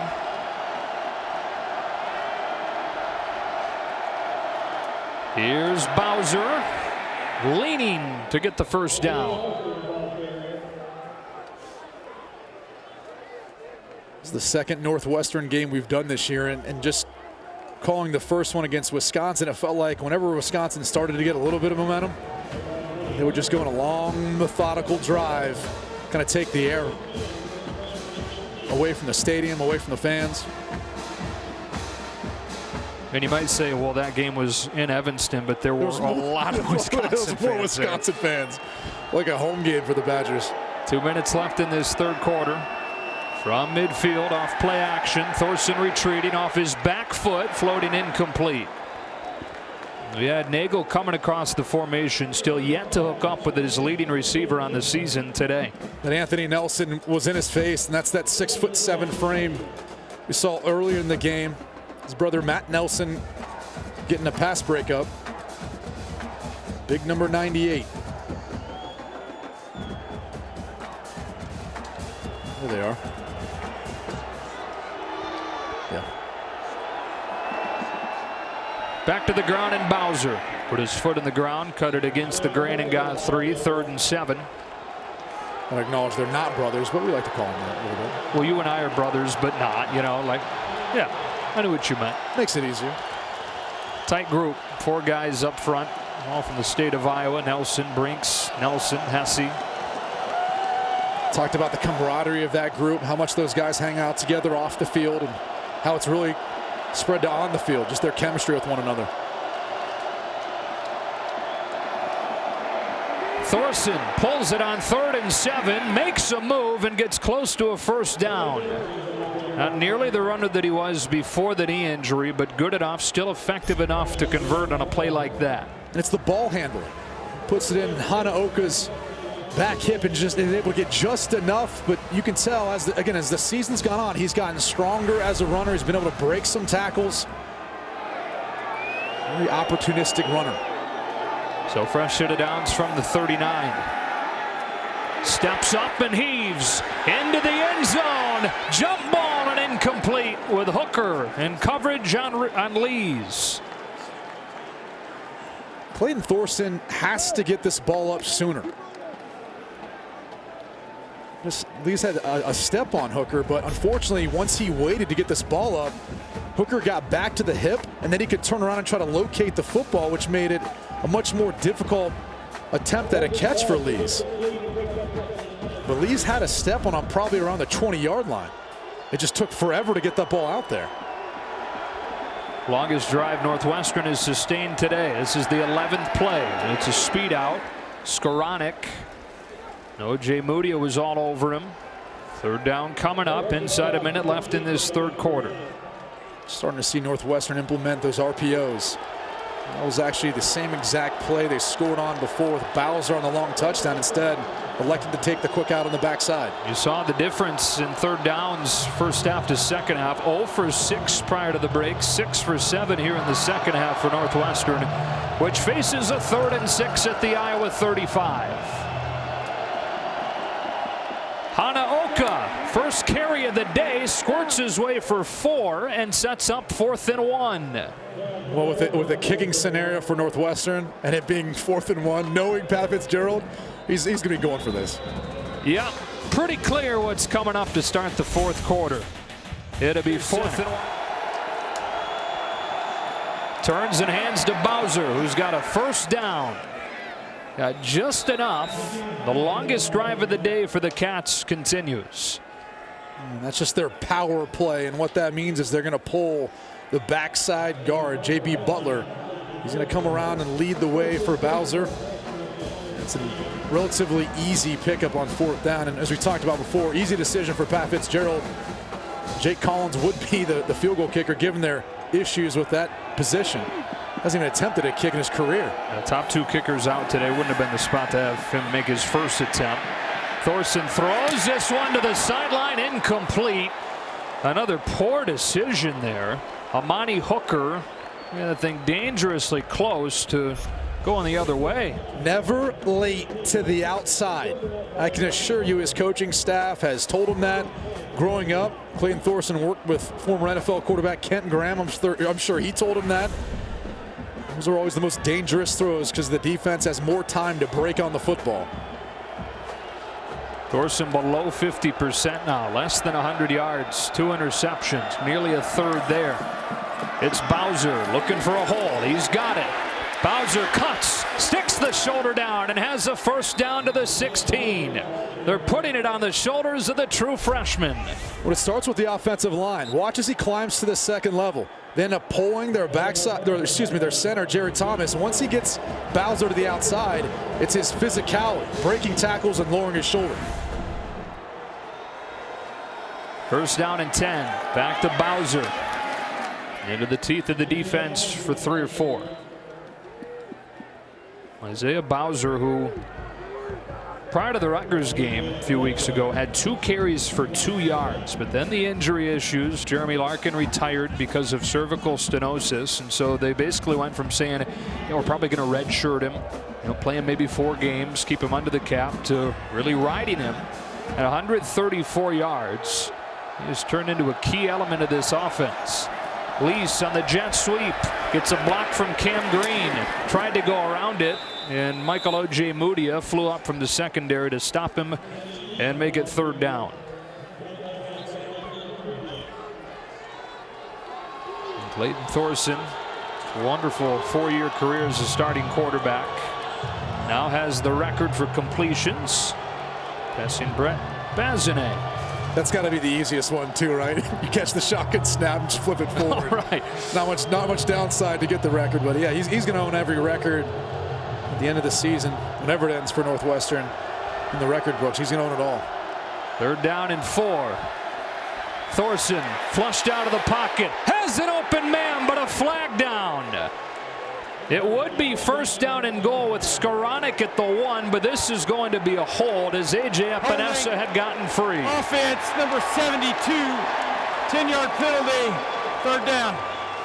And that's their left tackle, Blake Hance, one of their most experienced offensive linemen. 4-year starter. Working against, I believe, A.J. Epinesa. Right there. He's done a pretty darn good job all day, but as Epinesa counters back inside, he just had his hand placement out on the outside of Epinesa. It's going to get a bit exposed as the play got extended. And again, while a field goal would tie it, a field goal is far from a sure thing. Jake Collins, their punter, is handling the kicking duties today. I wonder if that factors into the play call. Maybe you're just trying to get half back right now. On 3rd and 14, Hanaoka picks up the pressure. A shot to the end zone is too tall for Fessler, and it's 4th down. From here, it'd be a 37-yarder for the graduate transfer Collins. And Pat Fitzgerald was absolutely irate. Jumped out onto the field. He thought that was going to be pass interference. Question is, when does the contact come in? I don't see a whole lot there. And the ball's thrown too high. Didn't even look very catchable. So with Kubander and Luckenbaugh both out, the graduate transfer from Western Kentucky, Jake Collins, with his first field goal attempt since high school. A line drive. That's no third down play. Yeah, why not try to get half back? Put yourself in more of a, I guess, a fourth and manageable in that case. Maybe easier throw to the end zone. But even if you don't get it, you're adding yards on where I would be taking over. So instead of them having the ball around the 20, maybe they end up having it closer to around the 10. Instead, Jake Collins' first career field goal attempt falls short. Iowa's got it, and it's 2nd down and 8 at the 22. Their defense has played well. I mean, the only points that Iowa got were off of a turnover. Stanley on the roll. He'll throw it back. Hawkinson. And Northwestern read this one well. Joe Gaziano, one of the more underrated players in the Big Ten. It's a good trivia question. Who led the Big Ten in sacks last year? He wouldn't be the first guy that would come to mind, but no, it was him. You'd think about guys like Nick Bosa, maybe Chase Young on Ohio State, or Rashawn Gary, but no, it was Joe Gaziano, and the reason you just saw he's a smart football player. Very instinctual. Just sniff the football out. We got the chance to meet with him a few weeks ago. I mean, he sure looks the part too. He just looks like one of those defensive linemen. You got to bring your work pal to go up against all game. They're down at 11. Northwestern rushes only 3, so tight windows for Stanley downfield, leading to the dump down, and Kelly Martin gets stopped 5 yards short. So Northwestern's defense again provides a stop, and will get it back to Thorson in the offense. I'm just surprised that Iowa hasn't tried to test out the cornerbacks more with the injuries that they've sustained. We saw the touchdown pass to Smith-Marset. That was coming off the interception. Should correct myself too, not necessarily points, but only touchdown they've given up today. Northwestern came off of good field position from an interception, but why not take a chance on one of those outside throws to one of your wide receivers in space? Rugby style kick. Here's Flynn Nagel. Steps out of a tackle. And a good return for Nagel into Iowa territory. 6 in Iowa territory. Isaiah Bowser over the left side. Not a whole lot of room. He gets 1. 2nd and 9, and we go down to Bruce. Hey guys, remember when Northwestern had issues running the football? This guy has really taken off in the last month. Interesting background here. Northwestern was his only Power 5 offer. He's an Ohio kid. Cincinnati didn't even offer him, but he has been impressive. He hits it hard, and today he's been impressive because he's so patient finding the hole here. Takes the fake this time, and J.J. Jefferson drops it. That's an incomplete pass, and it's 3rd and 9. Slow down there, young fella.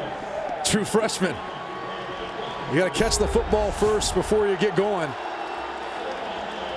You can see he feels Matt Hankins coming and just doesn't quite ever possess the football.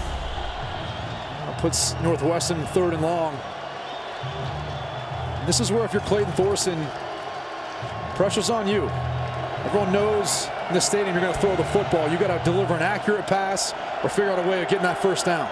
But a whole lot better on 3rd down in the second half. They'll run it, and Hanaoka has a first down. Chad Hanaoka, the walk-on, who had 2 carries over his first 3.5 seasons, has one of the biggest ones of his career right there. We had 10 coming into the game on the season, but look at this hole. Iowa obviously thinking they're gonna throw the football. They've got their pass rushers in on the inside. You can see Chauncey Golston, and that's, again, a guy playing at D-tackle, and he's really a DN. Thorson into one-on-one. End zone, diving attempts. And a catch for a touchdown by Ben Skoranek. They will no doubt review this one. Did he get his hands underneath?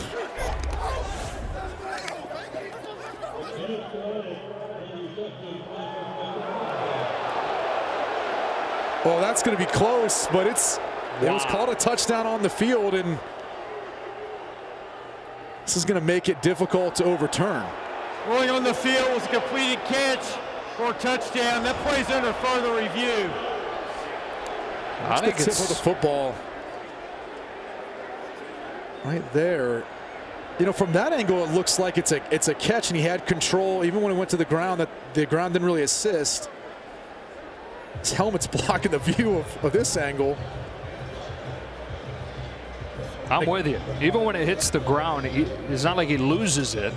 and winds up with the ball to finish it. That angle to me is the one where maybe it looks like he, used the ground, the tip of the football dragged, but I mean, it's called a touchdown on the field. It'd be hard to overturn it based on the angles that we have.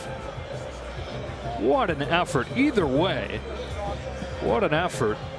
And really, it was his ability to separate once O.J. Moody and him looked back for the football, and it was the extension. I mean, he had to use every bit of this 6'4" frame to catch it.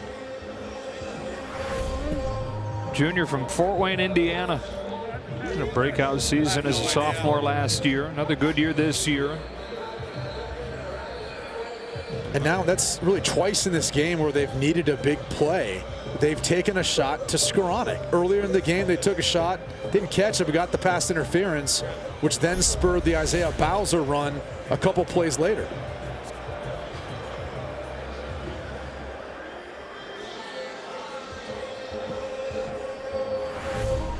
Really, with the exception of the end of that play, O.J. Moody had good coverage. After review, the ruling on the field is confirmed. Touchdown. And so Northwestern takes the lead with 9:27 to go on a legendary catch from Ben Skoranek. It almost seems like this team is just destined, the way their season has gone, to find their way into a Big Ten championship game.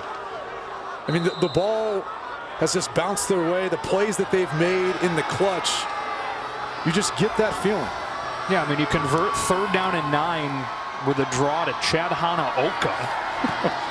And then take the lead on a diving catch from Ben Skoranek. Stanley and the Hawkeyes as they squib this one, trying to keep it away from Smith-Marset. They still find a way to get it in his hands. And he dances his way across the 30 and across the 35. Time for a game break. Here's Greg Wolf.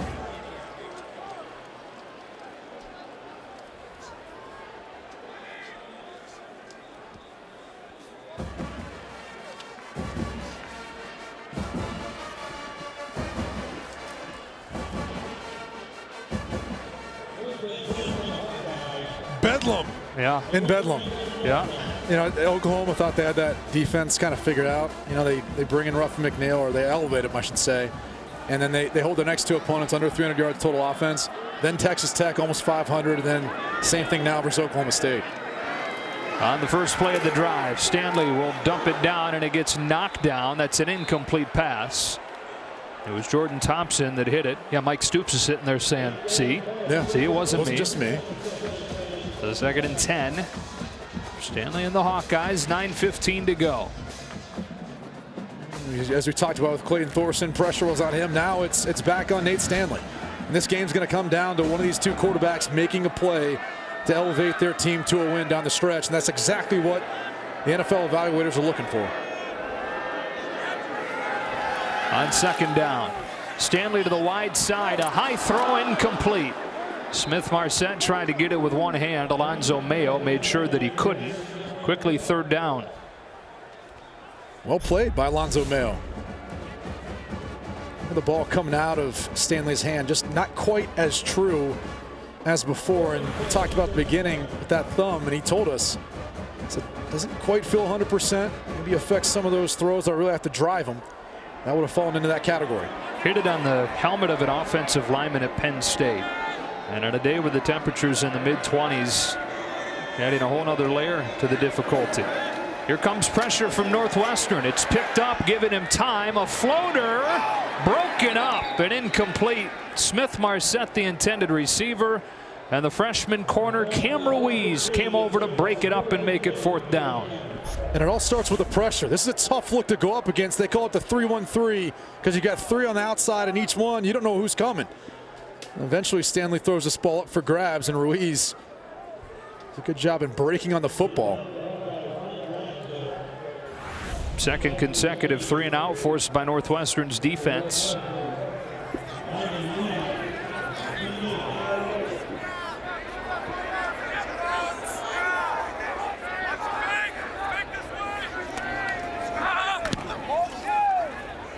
Rostetter punts it. Here's Riley Lees. Getting across the 30. Full day of college football here on Fox. It continues after this with Texas and Texas Tech as the Longhorns try to bounce back from that heartbreaking defeat against West Virginia last week. It's a high-powered offense. Never easy to go into Lubbock, and it'll be senior night there as Texas Tech tries to pull the upset. Especially a night game in Lubbock. We've been there for some of those. They get weird. You got to look out for the tortillas, though. Sometimes you think those things are flags on the field. Sometimes you do if you got bad eyes. There's Thorson. Go ahead touchdown throw. Below 50% on the day, but ultimately trying to lead his team to a division title. And he hands it off for a big play on first down to Isaiah Bowser, stopped by Jaimin Colbert. Bowser over 140 yards on the afternoon. And this is where, that the defensive front for Iowa's got to step up. It's an experienced group. It's one that should be fresh because they rotate all those guys. And maybe with some of the production that you're seeing Northwestern have, that comes as a result of, new and inexperienced players playing at the linebacker position. Colbert, Hawkeyes, those guys filled in some big shoes that moved on from last year's team. Three-year starters out of that linebacking group lost from Iowa last year. Here's Bowser making the first man miss. And then stopped by one of those replacements at linebacker, Jack Hawkeyes. We'll see where they spot him. There's your counter by defensive coordinator Phil Parker. Gave up a long run on first down, right up the gut. This time brings a cross dog blitz. Forces Bowser to stop his feet. Keeps him just short of the sticks. So 3rd and less than 1. It's crazy they've had this many short yardage plays and there hasn't been a quarterback sneak. They ran that a ton this season. So far, not once today. They were going to it here, but a flag flies. The least penalized team in America on 3rd and inches gets called for a false start. Number 72, 5-yard penalty, 3rd down. Second penalty today on the left tackle, Blake Hance. And the tough part when you're running a quarterback sneak is you're trying to create a wedge. So all those offensive linemen are trying to block down with the man inside of them. And the difficulty is the Iowa defensive line, they're trying to shoot through that gap. So you're on edge sitting there in your stance trying to fire off the football. Do they run Hanaoka again? Did it once to pick up 3rd and long on the previous drive. He's in there for 3rd and 6. He swings out. Thorson gives it to him. This time he's swallowed up. Hankins with a stop. And the penalty on 3rd and short kills the drive. The punt team comes out. And you got the sense that this was the design the entire way. They wanted to get the ball out of Thorson's hands quickly with a high percentage pass to Hanaoka, where he's in space. And that's just a screen downfield. See Fessler kind of set up, but really didn't do his job on Matt Hankins. And all set up by the penalty on the left tackle, Blake Hance. Al Groneweg back to return this punt from Jake Collins. Groneweg, the Division II transfer, had a 38-yard return last week against Purdue. This one, he says, get away. And he takes a Northwestern bounce. Down to the 25, to the 24. Iowa trying to come from behind to get Kirk Ferentz's 150th win. What a group he joined. There are 4 coaches with 150 Big Ten wins. Woody Hayes, Amos Alonzo Stagg won those 199 games at Chicago. Well, that was a Big Ten program. Then Bo and Joe. What a group and really what a culture Kirk Ferentz has really upheld. I mean, it started with Hayden Fry, and then Kirk Ferentz has taken over, done his own part. He talked to us about how he's changed his practice schedule in the week. Started that back in heading into 2015 and how big a difference it's made for his players. His offense trying to get it cranked up again. Mekhi Sargent with a short first down gain. They've had back-to-back 3-and-outs, and they're running out of time. Just over 6 minutes, down 4, all 3 timeouts. When you look at the way they've moved the ball, Iowa has not been good on 3rd down, so it's not like they've really been able to march down the field. It's been more of a product of their defense, getting turnovers in good field position. A couple nice long kickoff returns too. Most of the yardage has come through the air. 2nd and 6. They'll put it in the air. Here's Easley on the bubble. Stays in bounds and gets a first down. Aided by the block from Max Cooper. And the surprising part to all of it is, not having Noah Fant impact this game at all. And he's been such a big part of this offense this season. He's the career leader in touchdown receptions at the position in Iowa history. So for him to have 1 catch, no yards, I'm not sure what's going on, but it's very surprising. And then T.J. Hawkinson, who had 4 catches early, only has 1 since midway through the second quarter. First down and 10, and a deep drop. Coverage downfield good, so he gives it to Sargent. Steps out of a tackle. Mekhi Sargent close to a first down. Well, they wanted to take a shot. I think Nate Stanley got off Amir Smith-Marset just a bit too early. It's a very similar route to what we saw in the touchdown reception. Works to the outside, and then it's just speed. And I think he beats Alonzo Mayo in a foot race there. Nonetheless, first down. Good job by Sargent getting the yards after contact, something he excels at. And remember, Northwestern without each of its top 2 corners. Can Iowa take advantage of that? Here they try to pound it away. Sargent with a short gain. The ball came out. The whistle just now sounds. Who comes out at the bottom of the pile?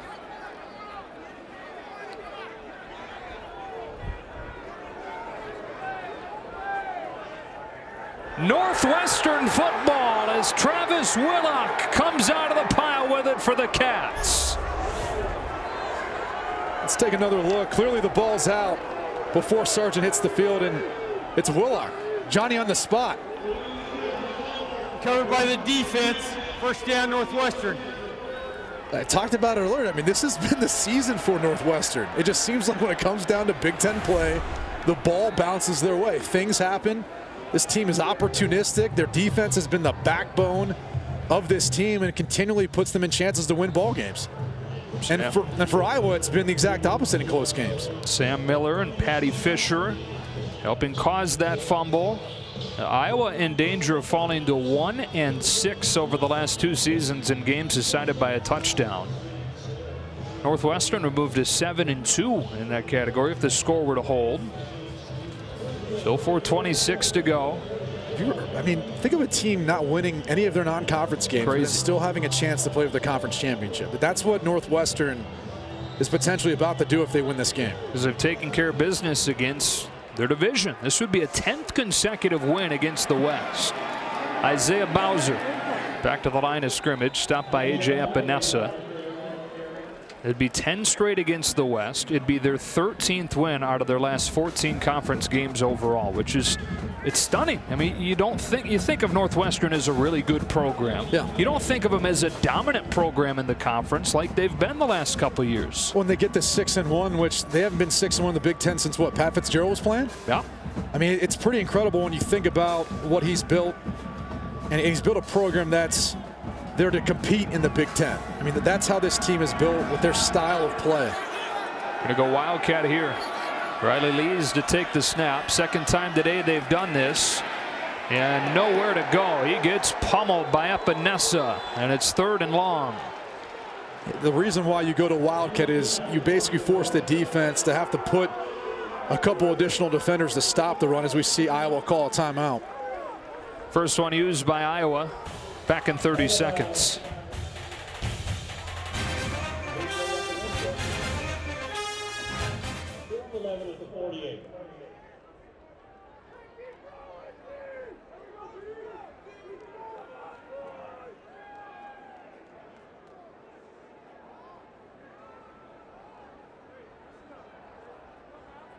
Three, right?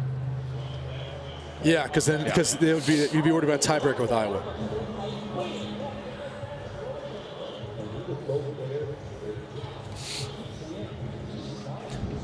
Take a look at the road ahead, sponsored by Coors Light, the world's most refreshing beer. And with Wisconsin and Purdue both losing today, Northwestern needs to either win today One of those final two at Minnesota, at home against Illinois to wrap up their first West Division title. And no gimmies, especially the style of football that Northwestern plays, having to go on the road versus Minnesota. And looking at the way they beat down on Purdue in state battle against Illinois, but it seems more likely than not if they could win today. It doesn't really matter. The clinch there, it's just more about building momentum going into the Big Ten championship. They're down on 11 here. Big difference in this game from the first half to the second half has been how good Northwestern has been on third down. They were 0 for 6 in the first, 7 for 11 on third down since halftime. They play it safe and give Bowser room. He gets 8, 4th and short. 4th and about 3. Do you put any thought into going for it here? Pat Fitzgerald does. Yeah, I mean, he's always looking to go for it anytime it's 4th down. I mean, it would ultimately almost seal the game when you think about Iowa having to use their next 2 timeouts. And he's giving it a lot of thought. And why not? Because you've got 3 timeouts and you can work the clock down to almost 0 and call a timeout and contemplate what you want to do. And I think the way your defense has played, I wouldn't, because I don't know that the stats would be in your favor. They're less than a flip of a coin of converting so far. And your defense, again, really hasn't allowed much besides one big touchdown play, you know, based off of a turnover. Actually take the delay. And so they will punt it. They want a little more yards in the punt. Maybe that helps out. Jake Collins. 2:49 to go. Northwestern will punt it. Iowa will have an opportunity. It'll fall on Northwestern's defense, which has been terrific really all season. And today no different against an Iowa offense. It's coming off a game where they scored 36.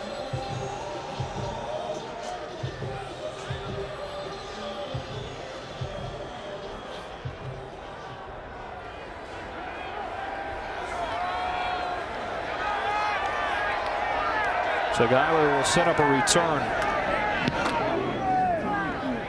That is Groneweg making the catch of the 10. Good coverage on special teams from Northwestern.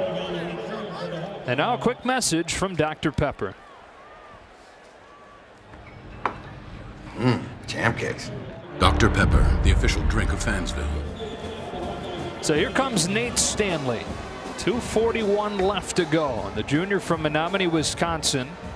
Been pretty efficient today. 23 of 37, 243 with a touchdown. And again, facing a defense in Northwestern without 3 starters in the secondary. Can they find some weak spots to take advantage and come from behind late? If they do, it's going to be on the outside. The inexperienced cornerbacks for Northwestern be the place that I'd look to go to, and Smith Marset has been their playmaker so far today. Going to have to go 90 yards to do it. On first down, they swing it to Kelly Martin. Good tackle in the open field by the lone remaining starter in that secondary, J.R. Pace. And that's not going to cut it. You got to start throwing the football down the field. You can't keep working horizontally. So on 2nd and 10, against just a 3-man rush into a tight window for the first time in a long time, T.J. Hawkinson, first down Iowa. And Hawkinson's going to be a big part of this drive, because as Northwestern tries to guard the sidelines to force Iowa not to stop the clock, he's going to be that safety valve in the middle of the field. Stanley given time. Again, he checks it down, and again, Northwestern's ready. Driver Kelly Martin, Sam Miller. 2 minutes to go. Still with 2 timeouts. Remember, on a gain first down, the clock will stop to reset the chains. Hawkinson again, first down again to the 36. Hawkinson had gone 2 quarters without a catch. He's got 2 of them early on this drive. And Fant's nowhere to be found, which is again surprising, because coming into the game we thought he was healthy. Head off on first down. He lost the football, and Northwestern's got it. Ivory Kelly Martin had it knocked out of there by Joe Gaziano. And for the second time in the last 2 drives, an Iowa turnover hands it back to Northwestern. They call it a heavy hand. And that's exactly what you're going to see from Joe Gaziano. Watch the left side of your screen. Football is in the proper arm. It's always supposed to be in the outside arm for the running backs, but you see Ivory Kelly Martin never sees Gaziano. Look at him kind of punch up towards the football. And Kelly Martin never sees him. And that has just been the case in close games for Iowa. Past 2 seasons, we talked about it. And now first down would just about seal it. 2 timeouts for Iowa. Straight downhill with Bowser. And he's got 6 on first down. Stop from Nick Neiman. Timeout from Iowa with 1:29. Our forward unstoppable player today, Ben Skoranek, right now has what would be the decisive touchdown. This diving catch that Northwestern fans are going to remember for a long time if this score holds. It seemed improbable, not only unstoppable, but this Northwestern Wildcats seems like it's unstoppable for them, making their way to Indianapolis for the Big Ten championship game. Last outright Big Ten title, 95. Pat Fitzgerald was a player. They went to the Rose Bowl. They tied for the Big Ten championship in 2000. Almost this exact date, November 11, 2000. They came here to Iowa City. They were 5-1, tied for first in the Big Ten. They lost to a 2-8 Iowa team and finished in a 3-way tie with Purdue winning the tiebreaker and going to the Rose Bowl. Hoping for a different outcome today, and 1:29 from that. Bowser again. It'll be 3rd down and 3 with Jaimin Colbert making the tackle. And Iowa using the final timeout. They've done it on the ground for the most part today, behind the true freshman and Isaiah Bowser. This was one of the worst run offenses in the country prior to this 4-game stretch where they said, you know what? No chance this kid's redshirting. We're going to put him in there. He's going to be the featured guy. And he's turned into something for Pat Fitzgerald. Well, you can see why they're so high on him and why he's taken over as being the featured back. No reason to redshirt him if he's going to play this savvy early on in his career. And credit the offensive line. You know, they haven't been great in pass protection. Part of that's skewed too because they typically throw the football a ton, but they haven't had to quite as much the past 4 weeks because they've had the element of the running game.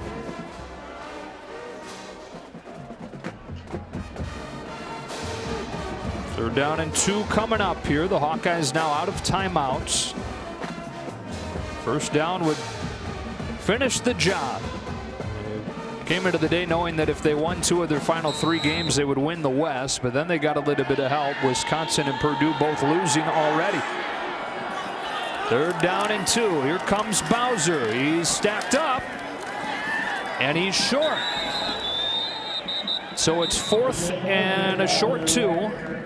Run it inside of a minute. Again, Iowa can't stop the clock again. Well, the question is, you know, do you risk? I mean, you could run the clock down and take a penalty, move 5 yards back, and then punt again. But do you risk potentially having a disastrous play on a special teams play, or you try to go for it on 4th down and ice it? And even if you don't get it, again, it's not as if Iowa's been able to work the football against your defense down the field. So you might like your chances. Take it down to around 35 seconds here. There have been a few game management decisions for Pat Fitzgerald to make here down the stretch. He's going to use a timeout. Right at 35 seconds remaining. And what a job Pat Fitzgerald has done. 43-year-old in his 13th season. There, of course, have been overtures from all over the place, not just college. Pro team in town has had its sights set on Pat Fitzgerald before, but he's extended through 2026. He knows that he's in a great situation, well taken care of there at his alma mater. And I mean, it's amazing what they've done building around him with a facility on campus and everything they're putting into the football program to support him.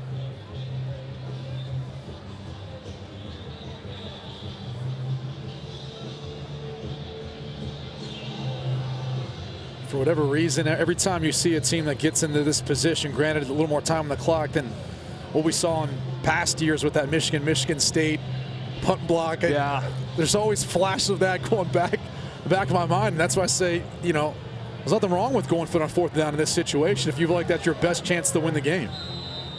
So they do send the offense out there. 4th down and 2. Bowser has a first down. And Northwestern, for the first time, is going to win the Big Ten West.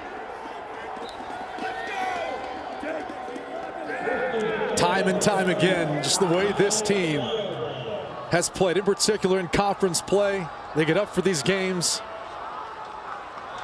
Now they're going to find themselves headed to Indianapolis with a chance to head to the Rose Bowl for the first time since Pat Fitzgerald was a player in 1995. 14-10 the final score as Northwestern beats Iowa. Pat pulling them all together emphatically. What an odd season where they go 0-3 in non-conference play. Yet here they are at 6-1 in the Big Ten. They've now won 10 games in a row in the division. 13 of 14 against Big Ten competition overall. That's a true testament to Pat Fitzgerald and what he's building. I think early on taking over for Randy Walker. Purdue lost, we won. Want to continue it, but now it's his team. And he just let the group know that the job is done. The outcomes of the Purdue and Wisconsin game, and I think Bruce got caught up in that scrum. Get out of there, Bruce. It's not safe for you.